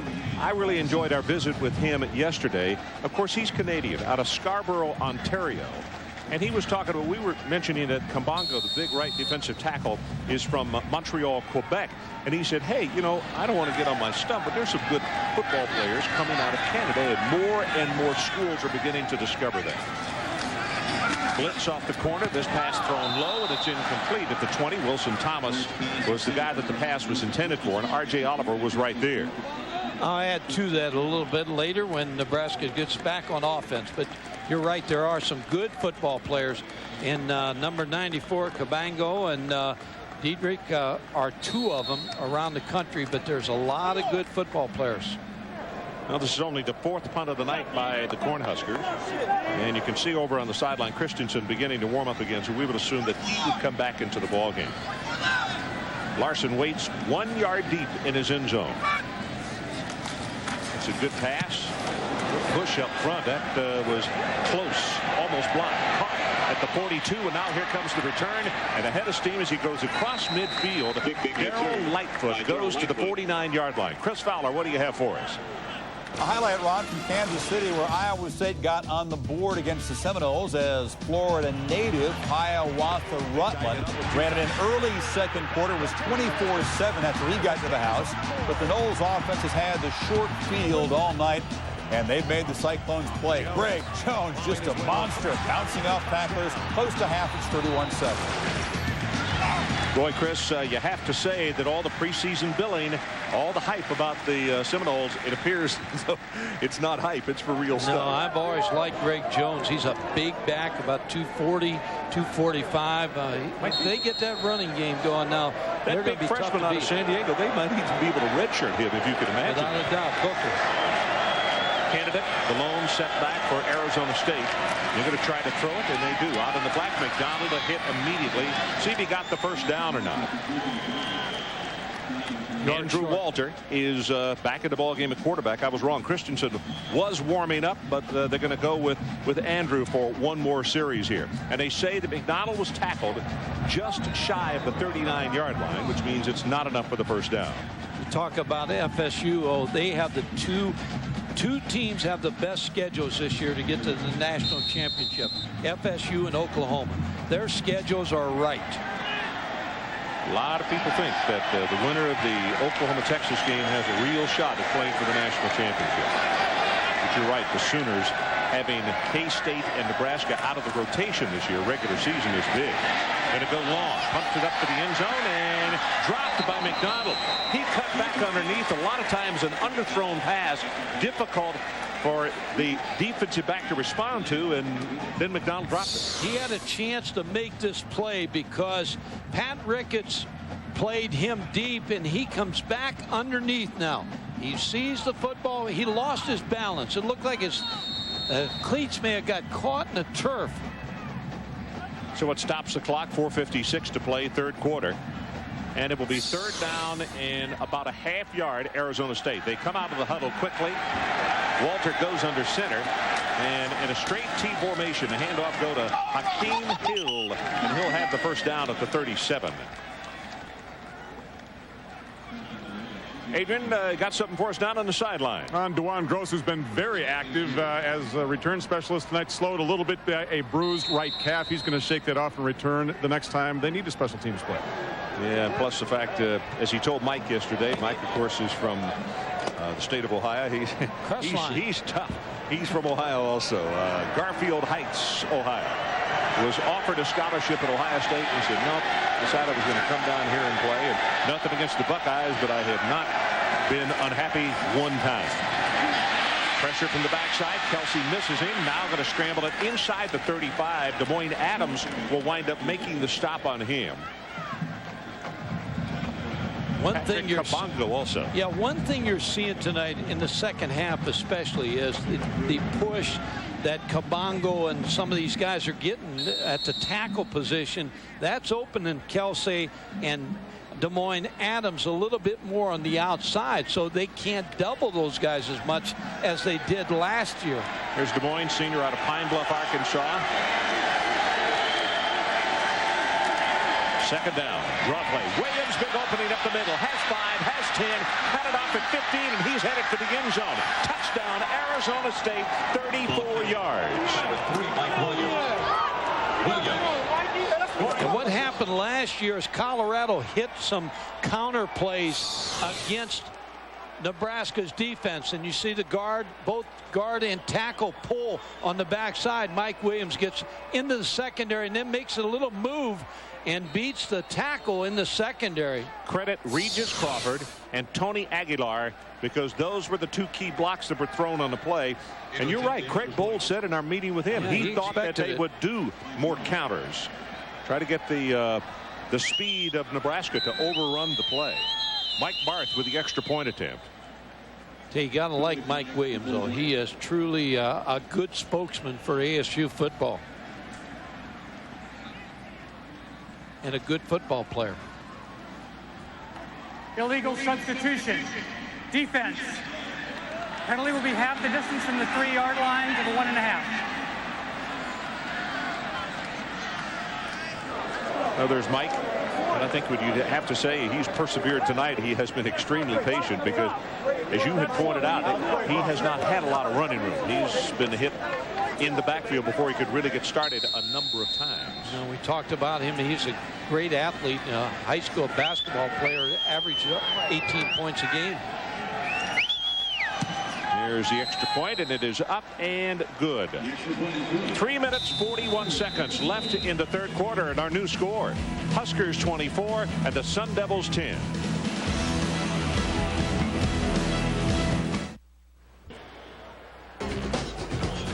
Thursday night, 8 o'clock Eastern, Fresno State and their high-powered offense plays host to San Diego State. As all-WAC wide receiver Bernard Berrien injured his knee in last night's loss at Wisconsin, will look to bounce back against the Aztecs. College Football Thursday presented by Circuit City, and it kicks off a whole weekend of college football on ESPN and ESPN2. Fresno almost did it again to Wisconsin. Had them on the ropes. Yep. Long pass over the middle. It looked as though it was going to set up another scoring drive. Yanked away, and a good play by the defensive back. And all of a sudden, Wisconsin snatched the victory away from them. Perriott with the kick. Very high. This one returnable. And it's going to be Josh Davis from the 7-yard line. And Josh will take it out to the 20. And Chris Fowler, what do you got for us? Well, guys, the Seminoles went up 24, then kind of took a nap just before halftime. Nice 70-yard answering drive by the Cyclones. Big Kyle knocking on the end zone just before halftime. 31-14 now at the break. Noles up in Kansas City. Well, I can promise you, Mickey Andrews was spitting and sputtering on the sideline and would address that issue at halftime. There's no question about that. One thing about FSU, they can take a nap. They're powerful. Talked to Mickey after spring practice, and he finally admitted that, a little bit of the swagger is back in that FSU defense. So Jamal Lord on the field, first down at his own 20-yard line. And he's going to throw. Gets it away, has a man. Well, actually, nice job as deep middle coverage. Thunder Collins, the guy that they were trying to get the football to, but R.J. Oliver had dropped off, and Shivers was deep back there as well. Yeah, Shivers a good defensive back. He said last week, that he had to remind the young defensive backs, don't fall asleep on the option. Yeah. Don't fall asleep in the running game, because they're going to try to go downtown on us. We talked about in the first half what an engaging young man he is. Shivers has his own business, landscaping. He's a landscape architect major at Arizona State. And in the offseason has his own business, has 7 people that work for him. Here comes the option play. Lord fakes the pitch. He's going to carry it. 30, 35, and 37-yard line. Shivers is the one who pushed him out of bounds. And to put a period on that story about Shivers, I asked him if he employed any football players, and he said, no way. Good job here on the option play. Good block up there by the guard, Wes Cody, and all of a sudden Jamal Lord is in the secondary, and that's probably the best looking option play they've had tonight. Listen, this young man right here, number 6, Grigsby, also give him credit, Mike. He's the one that threw a good lead block. Yeah. Lord rushing tonight, 14 attempts, 86 yards.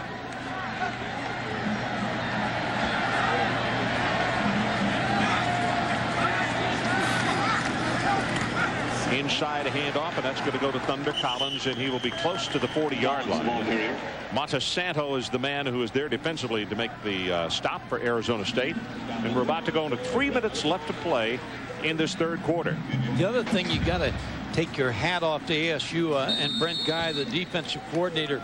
No big plays by Nebraska. They haven't broken the long run, the big long pass. They made them work for everything they got. You know, Brent Guy told us, and we talked about during the timeout, he said if they get in the neighborhood of 80 snaps or better, we're in trouble. And quite frankly, ASU has held them to just about half of that, just barely over 40 snaps tonight. Wilson Thomas in motion, sets in the pocket, and Thomas gets the pass, and he is hit immediately. That is a really nice open field tackle by Josh Golden, a redshirt freshman out of Grossmont Junior College. That's a big time tackle right there for a loss. Nebraska, again, has not thrown the ball as well as I thought they would after watching practice. I thought they were real crisp in throwing the football Thursday. Might they also have changed up their protections here in the second half, haven't they? I can't tell what they're doing, but they're doing a better job of holding out the defensive front to give Jamal Lord a little more time. Third down, they need to take it out to the 47-yard line to keep it going. He steps up and going to run it to the outside. Will have the first down.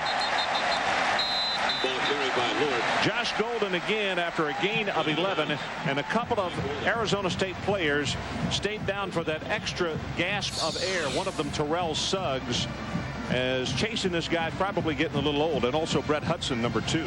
Yeah, man coverage. All the defensive backs are running with their back to the football.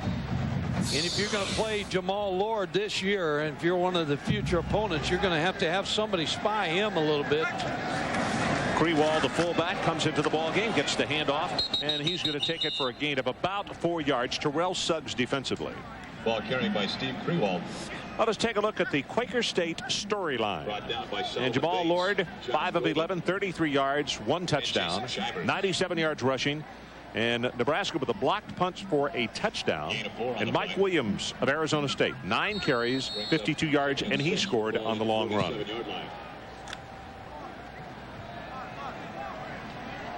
Again, that same set in the backfield. Krewald, sophomore out of Scotia, Nebraska, and Thunder Collins. And it's Collins. Krewald blocking for him. And going to have the first down and second effort over Jason Shivers as he'll fight it down to the 40-yard line. Now that's Nebraska football. The off-tackle play. Thunder Collins following the fullback, Judd Davies, and Krewald getting in the secondary. Krewald getting in the secondary and lowering his shoulder and pick up for first down. Arizona State, now I'm telling you what, this defense has played their hearts out. Mason Hunt comes off the bench and is back into the lineup, number 52. Youngster out of Ogden, Utah. 8th play of the drive. It all started back at the 20.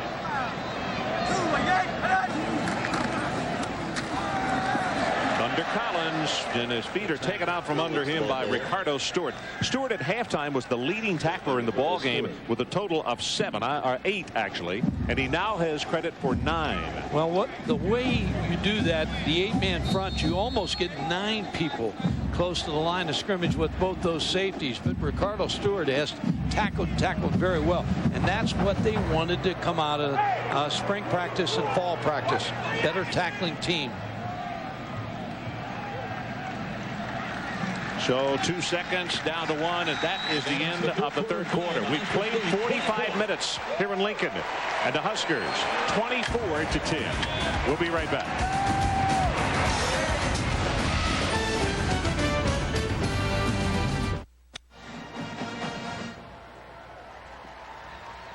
Welcome back to ESPN Saturday Night College Football, presented by United States Postal Service. It's the 2002 BCA Classic. I'm Ron Franklin, along with Mike Godfrey and Adrian Karsten from Memorial Stadium in Lincoln, Nebraska. And our score, as we head to the final 15 minutes, 24-10. The Huskers, they scored 14 unanswered, and then the Sun Devils just came back. Nice run by Williams to put them into the end zone. And right now, the Huskers inside the Arizona State 40-yard line. Dietrich has come in at tailback. Lord sets to throw. Blitz is on, and he throws that one behind the intended receiver. And let's take a look at the game track. And this is the way things have gone in this football game tonight. Jamal Lord's debut. Well, the scrambling in the first half just really had Arizona State begging for a little mercy. Then a blocked field goal attempt, and that was blocked by Demario Williams. But here's the long run by Williams into the end zone. But the explosion early on in the third quarter is the difference in the ball game right now, and the Huskers up by 2 touchdowns, 24-10. Third down, and they need to take it down to the 30-yard line. Blitz off the corner, but they take it the other direction. And with the option, Jamal Lord hemmed in. He's going to be knocked down for a loss. Josh Amobi. The passing game tonight for Nebraska has been nil. 33 yards passing for the Nebraska team, and that's something that's going to have to improve a lot before the next football game with Troy State. Well, you see Turner Gill come over to him immediately, and they start their conversation, talking about what could have been and what should have been, as Larson is there to punt. 5th punt for Nebraska tonight. I'll tell you what, they almost got to that one. That was Terrell Suggs coming in. This ball bounds at the 1-yard line, and they're not going to be able to save it. It'll go for a touchback, and it's a punt of 40 yards. Well, go to ESPN.com, and the keyboard is schedule for more information concerning ESPN and ESPN2's college football schedule. And here is our schedule for the next 4 weeks. We're going to be in Athens, Georgia next week. Big game for the Clemson Tigers, as Georgia not a sleeper by any means. They're going to be an awfully good football team. South Carolina, Virginia the week following that. Florida State at Maryland on the 14th, and then Boston College at Miami. Georgians for Nebraska. Right, one of them. I tell you what, I think that they got fans all over this country. Looking to throw. Walter now gets it away. That ball is tipped and very nearly intercepted by Demario Williams.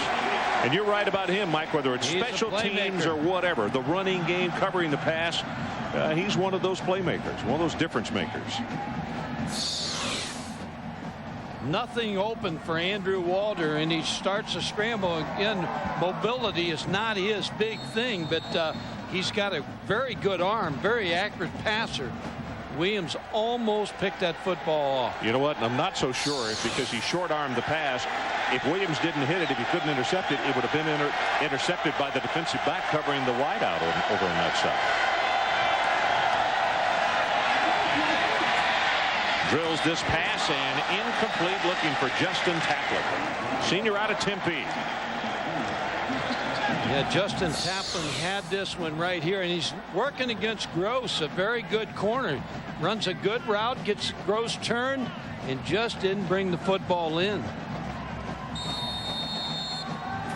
Andrew Walter right on the money. So Andrew is confronted with a 3rd down and 10. Wide receiver to either side, and Mike Pinkard, the big tight end, is lined up slot to the right. Now they send him in motion. They got to find McDonald. Too high at the 35-yard line. That's who they were looking for. Ricketts had the cover on the play, and a good ovation for this Husker defense. Now, Pat Ricketts is up for the challenge here on McDonald. He snapped off that route and made a good defensive play. Ball thrown high. Well, DeJuan Gross was shaken up just a while ago, but he's back as a single safety at the 40-yard line for the Huskers. Tim Parker prepares to punt it away. Gross, no fair catch. Makes it at the 40, 45. Trying to spin back around, and going to be tackled after a 7-yard return by Jason Shivers. 39 yards on that kick. And we'll take a timeout. 13:36 left in our ball game, and it's still the Huskers.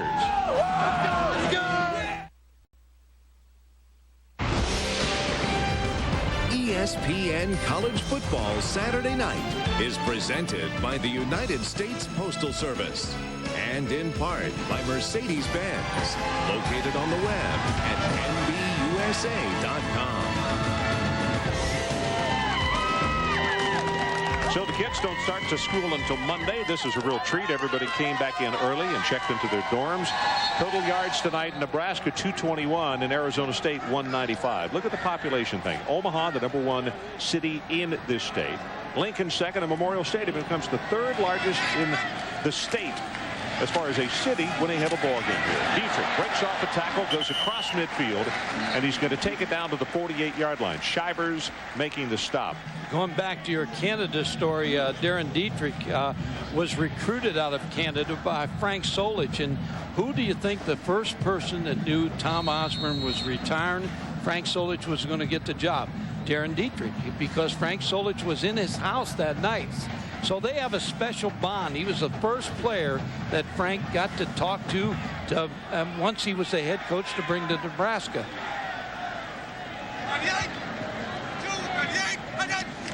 Second down. Dietrich gets the handoff again and fights his way. Good second effort. He's going to have the first down. Just to continue that story just a tad, we talked about Kabongo also being from up north, from Canada. And we were told the story that Kabongo, when he came in for his visit, that they made sure that Dietrich is the guy that took him around and showed him around. And he was so excited. He knew about the black shirts and everything. He told him he was going to come here to play football. And when he received a gold shirt, not a black shirt, he called his mom. He was so excited that he was a part of this football team. Well, you asked Dietrich about Canadian football, and he said, hey, people here still think we live in igloos. So he said, we have good football. Yeah, I didn't remember the igloo part, but there's Kabongo right there.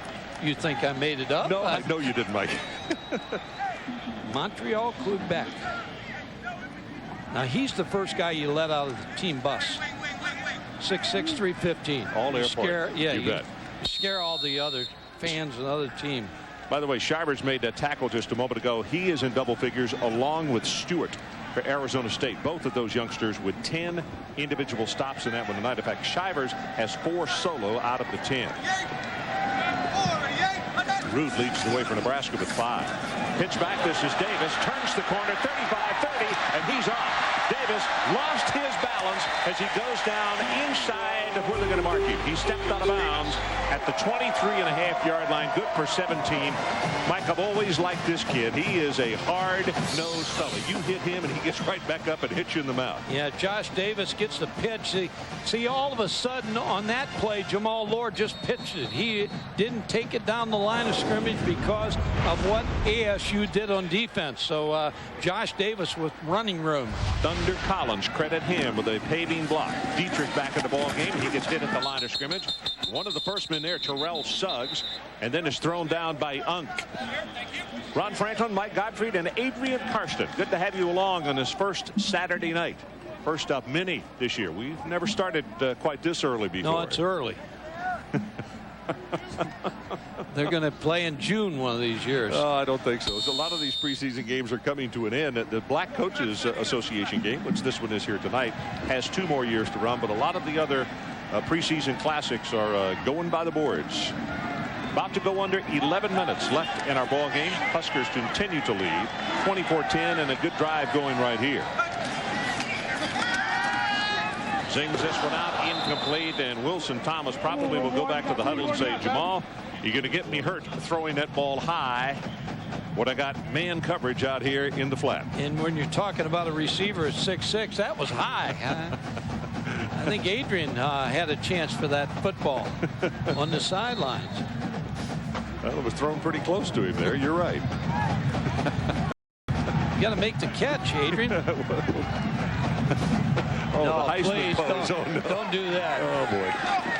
Third down, line to make. They need to take it down to the 13-yard line, Michael. And here comes the option. Quick pitch comes to Dietrich. Has a blocker in front, and now that blocker is going to be called for holding. The flag goes down at the 22-yard line, and that's Hasselbrook that they're going to flag on the play. And it was, well, he was out there kind of alone. It was hard to hide that one. Probably lasted so long. The play just developed real slow.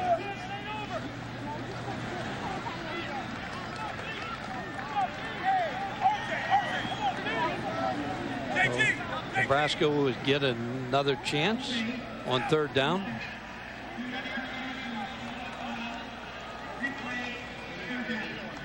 So you replay third down, and the ball is spotted down at the 32-yard line. So let's see. It's going to make it what they need, 19 yards to pick up the first down. You got a 19-yard play in your playbook? Not with this team. Throwing the football tonight has not been one of beauty. So they're going to come out in a shotgun formation. Jamal Lord, it's a quarterback draw. And he gets to the outside. And a nice job defensively, and staying at home is number 30, Jason Shivers. And if he had not, that might have been a first down play. But Shivers smelled it out. Good call, because you set your field goal up a little closer on the quarterback draw. And that's been the best play tonight for Nebraska, running the football. Jamal Lord just on draws, scrambling, and Jason Shivers, like you said, has had a big-time night. Well, as we mentioned, he's in double figures. That should be his 11th tackle and his 5th solo tackle. So the Huskers are going to try to make this a 17-point ball game. The kick will be placed down at the 32. So 42-yard attempt from that right hash mark. Got it. Boy, it's amazing. Just like an easy swing in golf, these guys can really rocket that sidewinder kick. 27-10 Huskers. Welcome back to Lincoln. 42-yard field goal on the board now, and it's a 27-10 lead by Nebraska as you look into the eyes of Cornell Candidate. Trung Candidate's younger brother, who's a redshirt freshman, decided that he would take his talents to Tempe rather than to Tucson, where his brother played. Came over the top of this ball, and it's a tough one to pick up. Going to go into the end zone. All he's got to do is doesn't even have to touch it. That is a touchback. Darrell Lightfoot is the ball that got by. Coming up on SportsCenter next, Kevin Frazier and Linda Cohn. Some of the things they'll be talking about. Bobby Bowden getting closer to Coach Bryant. The Oakland A's won their 11th straight, and Tiger Woods is 67 today at the NEC. All of that and more coming up on the SportsCenter. Yeah, that Oakland A's pitching staff, and I can't wait till the ESPN SportsCenter show tomorrow. They've been 25,000? 25,000 show, yeah. Wow. Andrew Walter back in the game at quarterback, Michael. He's played a majority of the second half. Set short on this one, gets the pass out in the flat, and has it complete. And that's Derek Hagan, a freshman out of Palmdale, California. Yeah, both these teams are on. Nebraska gets Troy State next, and we all know about Troy State. Now, they go on the road and play anybody. They had 500 fans tonight in Troy at the Holiday Inn watching this game. And then Arizona State's got Eastern Washington, and they got Central Florida, the Mid-American Conference. Now, I'm telling you, that won't be a cakewalk. Mike Kruzek's got a pretty good football team at Central Florida. Second down and short. Two tight end alignment this time, and here comes Williams. 35, 40, 45-yard line, and then Wisely goes out of bounds, got what he could, and that's going to wind up being a gain of 19 yards. Philip Bland finally pushed him out of bounds. Mike Williams, his patience is really paying off here in the second half. Yeah, he really is doing a good job running the football. And Dirk Cutter, when he played this game, a lot of people questioned why go play Nebraska. They had a game scheduled with Oklahoma, home and away, and Oklahoma canceled the game. And so Dirk Cutter said, I want to play Nebraska. He said that'll help us down the way because we can't play in many more tough environments in Nebraska. So a good decision. 1st and 10. Just shy of the 50-yard line. Here comes the pressure, and he will be sacked, and the ball is loose. Scrambling for it and making the recovery is 74, Damian Nico. Justin Smith and your guy, Patrick Kabongo. Kabongo is what happened right here. Here he is. Patrick says Kabongo, and down goes the quarterback, and out comes the football. Hey, Arizona State. Football. Yep, lucky that they did not turn that one over. By the way, you mentioned Dirk. His father grew up in McCook, Nebraska, and is a big Husker fan. But tonight, there are over 60 Cutters here cheering for Arizona State. Had dinner last night with his mom and dad and some other administrative folks from the BCA and also from Arizona State. Tries to set screen, and they get it, and it is hit behind the line of scrimmage. Barrett Ruud. They're not booing, it's for Ruud. Mike Williams caught the screen pass, and Ruud just read it brilliantly. Barrett Ruud's dad, Tom, was an All-American here. Second-round pick of the Buffalo Bills, so the apple don't fall far from the tree. And this guy, he is active as a linebacker? Well, you know, as a middle linebacker, you've got to be rude, very rude. And he played that one perfectly. Played off and then came up and made the hit on the tailback Williams just as the pass was caught. 8:10 remaining in the ball game. 17-point Husker lead. Third down and an absolute mile. Blitz off the corner. Going to throw to the opposite side, though, and McDonald has to play defensive back, or that pass might have been picked off right there. And again, they picked on Ricketts, and he has been up to it. Ricketts has played well at the corner spot. He knows it's a takeoff on Sean McDonald. Plays it well. In good position. You know, these are very good fans here and very wise football fans. In the last couple of series, they have given a standing ovation to the defense as they've come off the field, because they know these last two series on defense have been outstanding. They played well. 8th punt of the night by Parker.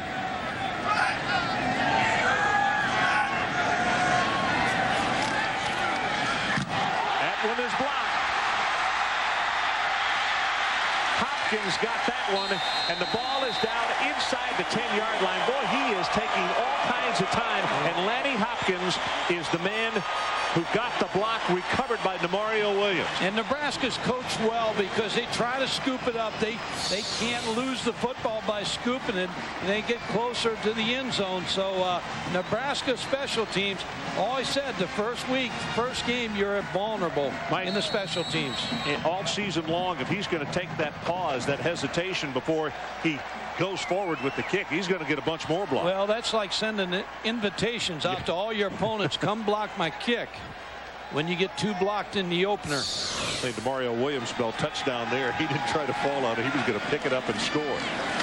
Power eye set. Dietrich right at the middle inside the 5, and they'll take it to the 2. Jason Shivers saved the touchdown, and the Huskers now on the brink of blowing this one open with 7:35 left in our ball game.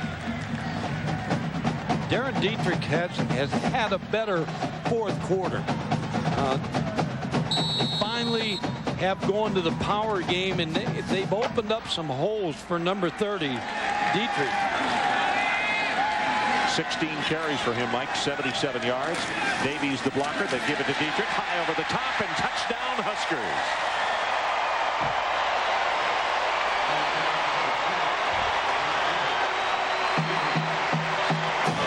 A lot of 30s in the crowd.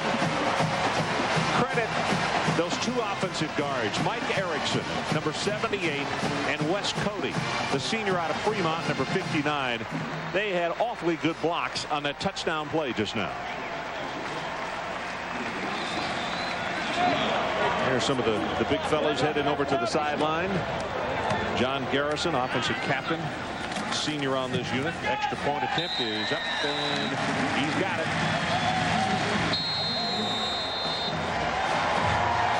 Lanny Hopkins set this all up, Ron, with the punt block. Came off the corner, got his left hand on the football. Set up great field position. So we'll take a break. 7:12 left in our ball game, and now it is a 24-point Nebraska lead.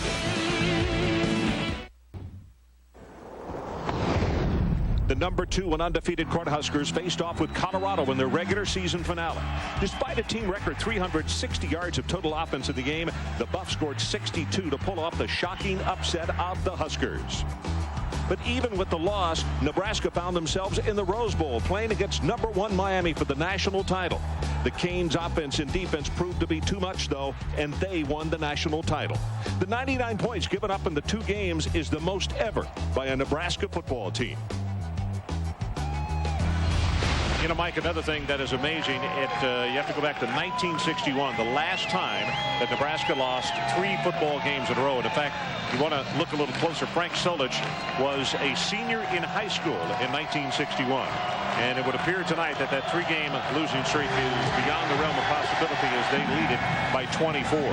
His kick taken in by Lightfoot at the 2-yard line, gets across the 20 and then goes down hard. So we talked about the first half, a little stopping and going, stuttering, and the offense in this third late quarter and also in the fourth quarter. Far more hitting on all cylinders, wouldn't you say? Yes, still a lot of questions, though. The passing game's nil. Special teams bailed them out a little bit. The 2 punt blocks. Haven't seen the crisp running of Nebraska, the power game, and I just think there's a lot of questions about this football team. I have a feeling that in the next few weeks against Troy State, Utah State, that the running game is going to become more prevalent, and then the passing game, they'll work it back in. But they know what their bread and butter is. They better get it ready before they go to Penn State. That's for sure, yeah. Christensen back in the ball game at quarterback. Mike Williams at tailback. Frank Solich was a fullback here at the University of Nebraska. I mentioned he was a senior in high school in 1961, and in 1965 he was an all-conference fullback. And you say, well, Frank's not real big. Well, in the straight T formation, the fullback didn't have to block and do the things that they do now. Play action. Nope. Gives it to Williams, and he'll take it at right guard. Good for a yard. Rude there to make the tackle. Rude has really come alive in this second half and is recording a lot of tackles. Talk about the tradition at Nebraska. Frank Kush, legendary coach at Arizona State, had so many winning teams there in the WAC, and then they went into the PAC in 1977. So there's a great history of football success at ASU. Oh, there's no question about that. That list of all-star candidates goes on and on. Under 6 minutes left to play in our ball game. Christensen. Pressure on the backside. Now scrambles away from that. Trying to get away from DeMario Williams. Now gets by Des Moines Adams and finally throws it away. And boy, does he get punished. Hopkins and Williams there to just pop him right out of bounds. I mean, the youngster just running for his life. There was nothing he could do. No, he was all over the football field. He needed to deliver that ball a little sooner. You see the hit. Mario Williams, remember that name, Nebraska fans, and all the opponents, because he comes to play. Dual safety this time. Nelson and DeJuan Gross back to Nebraska. And a driving high spiral. This may be his best kick of the night. Gross over the shoulder will retreat to the 20. That's where they set up the wall of blockers. Collard as he crosses the 45-yard line. I thought we were going to have a clip at around the 35, but didn't see any laundry come down. So we'll take a break. 5:18 left in our ball game. Huskers 34-10.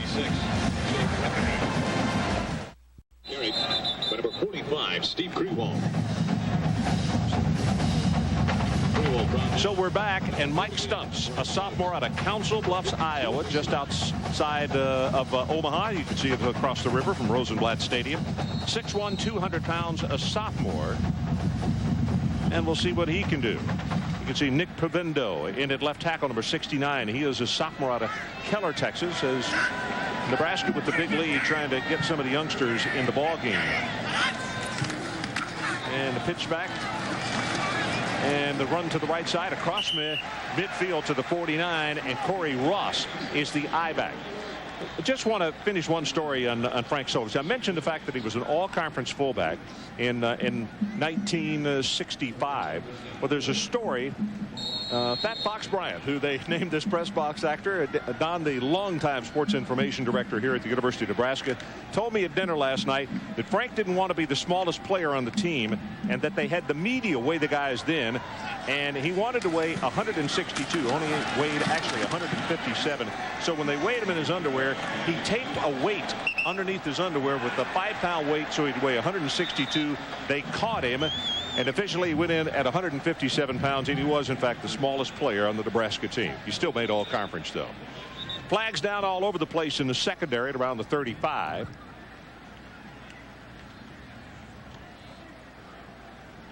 Maybe on Alfred Williams, number 39 for ASU.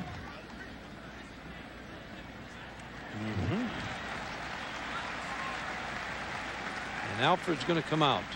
Mike, isn't that 4 personal fouls in this ball game? Coach Cutter mentioned that at halftime. And Dirk's going to talk to Alfred. Alfred played well tonight, but you can't make those kind of mistakes. Arizona State 5 penalties, but 4 of them personal fouls. I mean, that's. Dirk Cutter's got a good football team. Now, this is a good young football team that's going to benefit from this game. Ross again, the eye back, the first down with the ball just outside the 30-yard line. And Paul Castle, the number 3 fullback, is checked into the lineup, number 37. Stunts under pressure, runs into his blocker, and now he's going to be sacked. Just couldn't find any place to go. Joey Smith, a redshirt freshman out of Phoenix South Mountain High School, is there to stop him, and we are about to go under 3.5 minutes left in our ball game. Sports Center coming up immediately following our telecast here. Jamal Lord had a pretty good football game. You can see the ice pack on his wrist.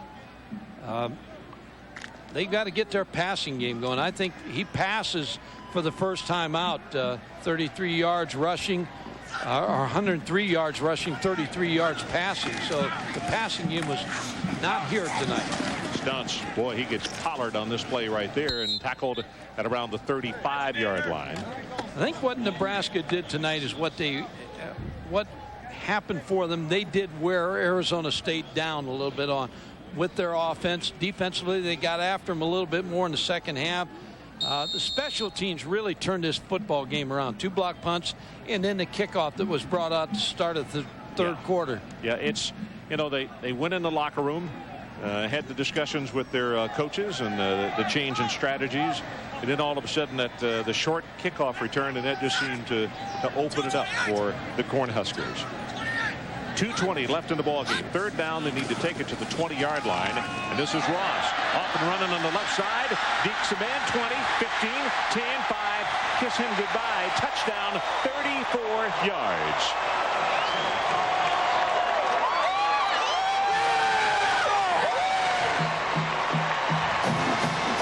Corey Ross scores the touchdown, and now the youngsters getting to play in the ball game, and that's an exciting time, Mike, when you get to contribute to your team's effort, because you've been working just as hard in preseason practice as the regulars have. Yeah, this is garbage time, like in basketball. At the end, you pick up some stats and a touchdown. Well, he's a redshirt freshman out of Denver, Colorado, Thomas Jefferson High School. Brown with the extra point attempt is up, and it's good, and we're going to take a break as you take one more look at Ross heading for the end zone. 41-10. There's a beautiful moon here tonight. We talked about it. It is partially cloudy, but not enough to keep that harvest moon off the skies here in the heartland of America, Lincoln, Nebraska. As I mentioned at the top of the telecast tonight, there are a lot of places that have a huge passion for college football, but I'm not sure this place is surpassed by anybody, Mike Godfrey, when it comes to love and devotion of college football and their team. I will never forget. Place to play. Oh, I will never forget walking into the Rose Bowl last year for the national championship game, and of course things didn't turn out well for them that night, but it was about 2/3 full of red.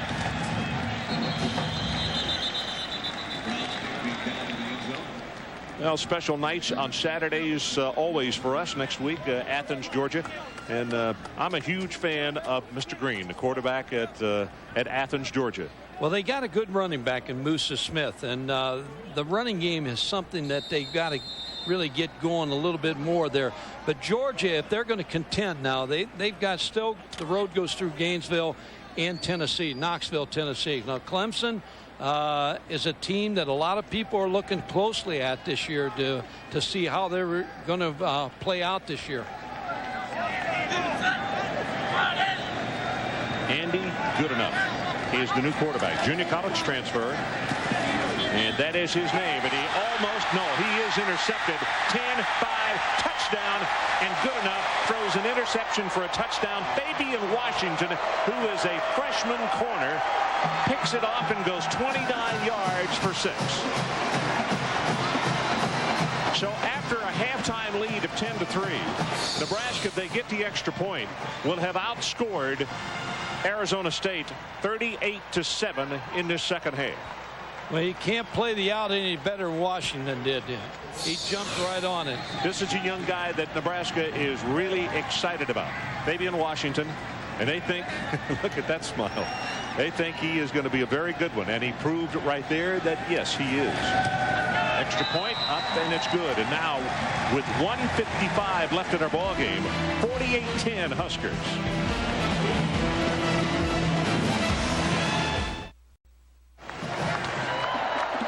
Welcome back to Lincoln, Nebraska. 48-10. Huskers on top with just under 2 minutes to play.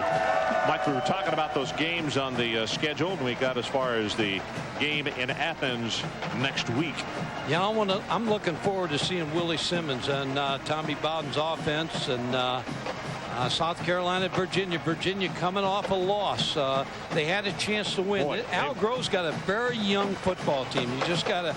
He knows it's going to turn, but he has got to get a couple more good recruiting years. Then Florida State at Maryland. How good is Ralph Friedgen's club going to be? I'm not so sure. Ralph's teams is going to be as good as it was last year. Florida State, of course, is serving notice on all the ACC teams that they're back.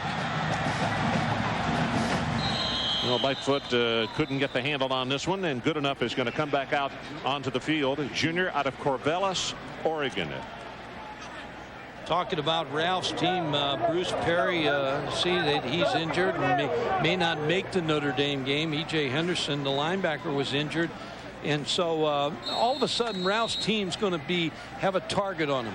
Last year they surprised. I think the surprise teams this year are Michigan State, Oregon State. I like Texas A&M as surprise teams to be the Maryland of this year. Texas A&M, they got their swagger back on defense, which has always been their marking point. That pass going to go out to the 33-yard line. Derek Hagan on the receiving end.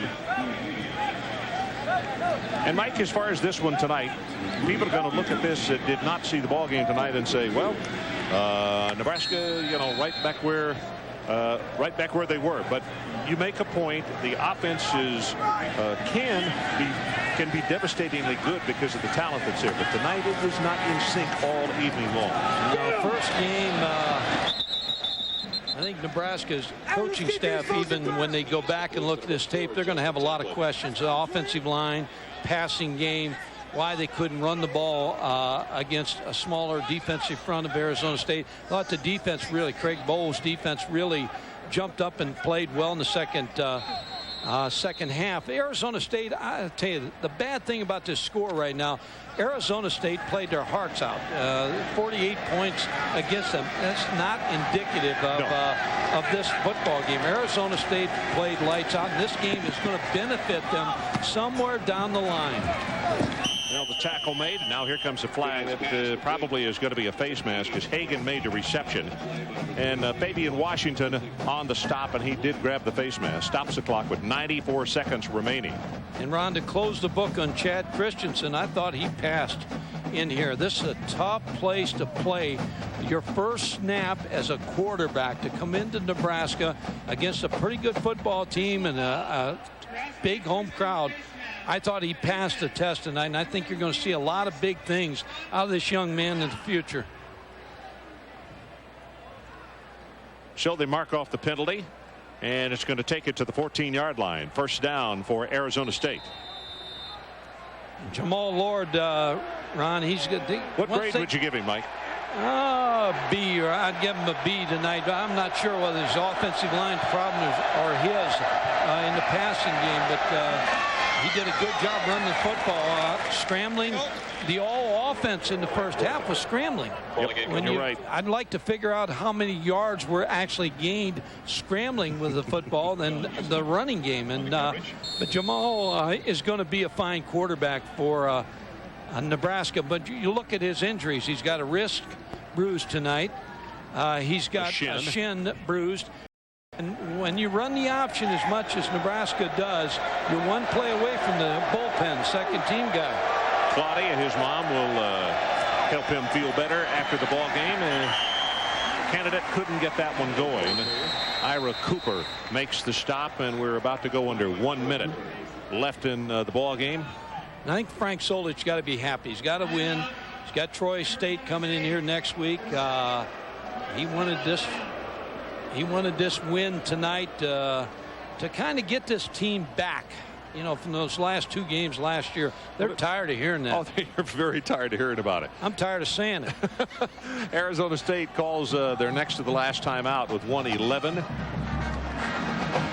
Well, here's a look at the schedule for the Cornhuskers and what they have coming up. Troy State, then Utah State. Then they travel to Nittany Valley. That's the game that's going to either they're going to pass or they're going to fail right there, because that's the game that will give a barometer of where they're at in the national scene.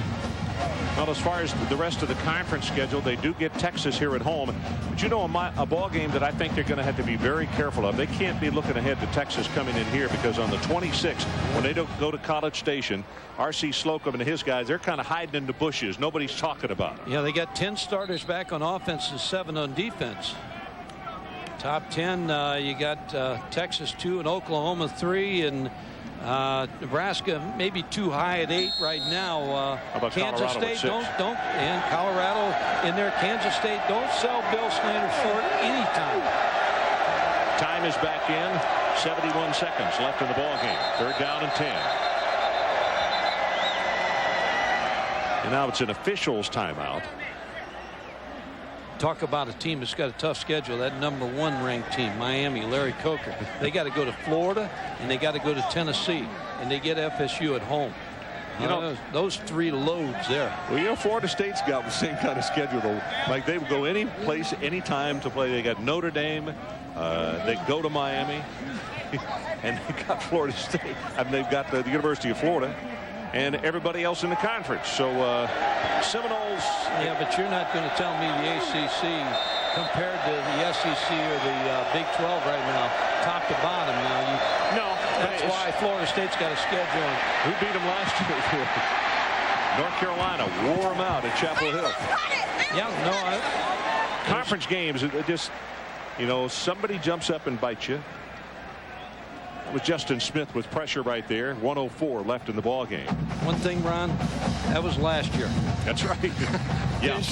This year, that bunch, if they don't take a nap, as Chris Fowler said, every now and then they'll take a nap, but they take care of business. They should be in the championship game. But those Gators down there, they're not sitting by in the Hurricanes. They're not going to give them that path. Nope. Ron Zook and his guys got a lot of talent.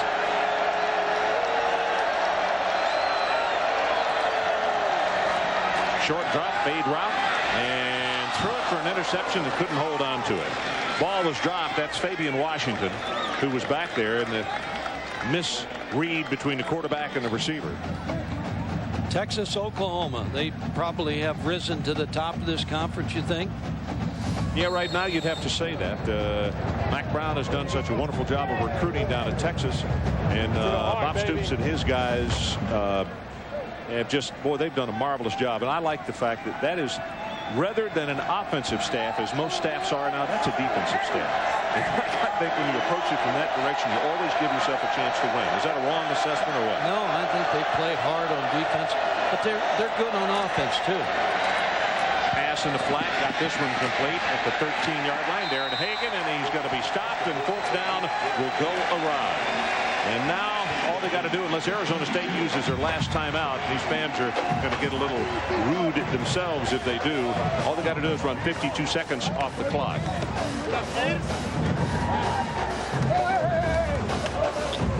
22nd home win, the longest active streak in the nation.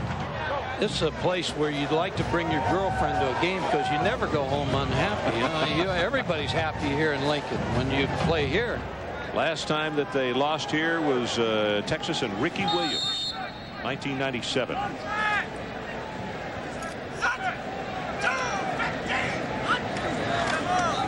And Davis comes in at the I-back, and they pitch it to him.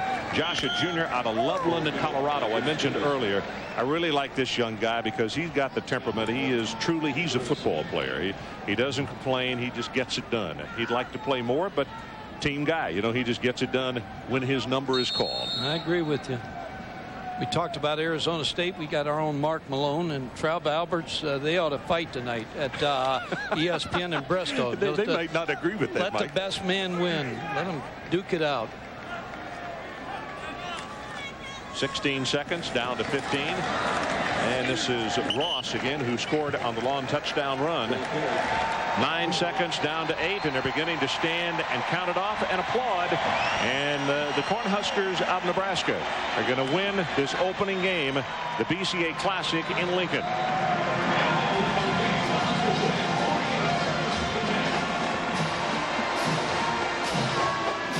Show the final score: Nebraska 48 and Arizona State 10. Coming up next, Sports Center. And for the final stats, quotes, and a complete summary of this ball game, log on to ESPN.com, your home for college football on the internet. For Mike Godfrey, Adrian Karsten, and our entire ESPN crew, I'm Ron Franklin. This has been a presentation of ESPN, the worldwide leader in sports. Huskers win it by 38. Good night from Lincoln, Nebraska.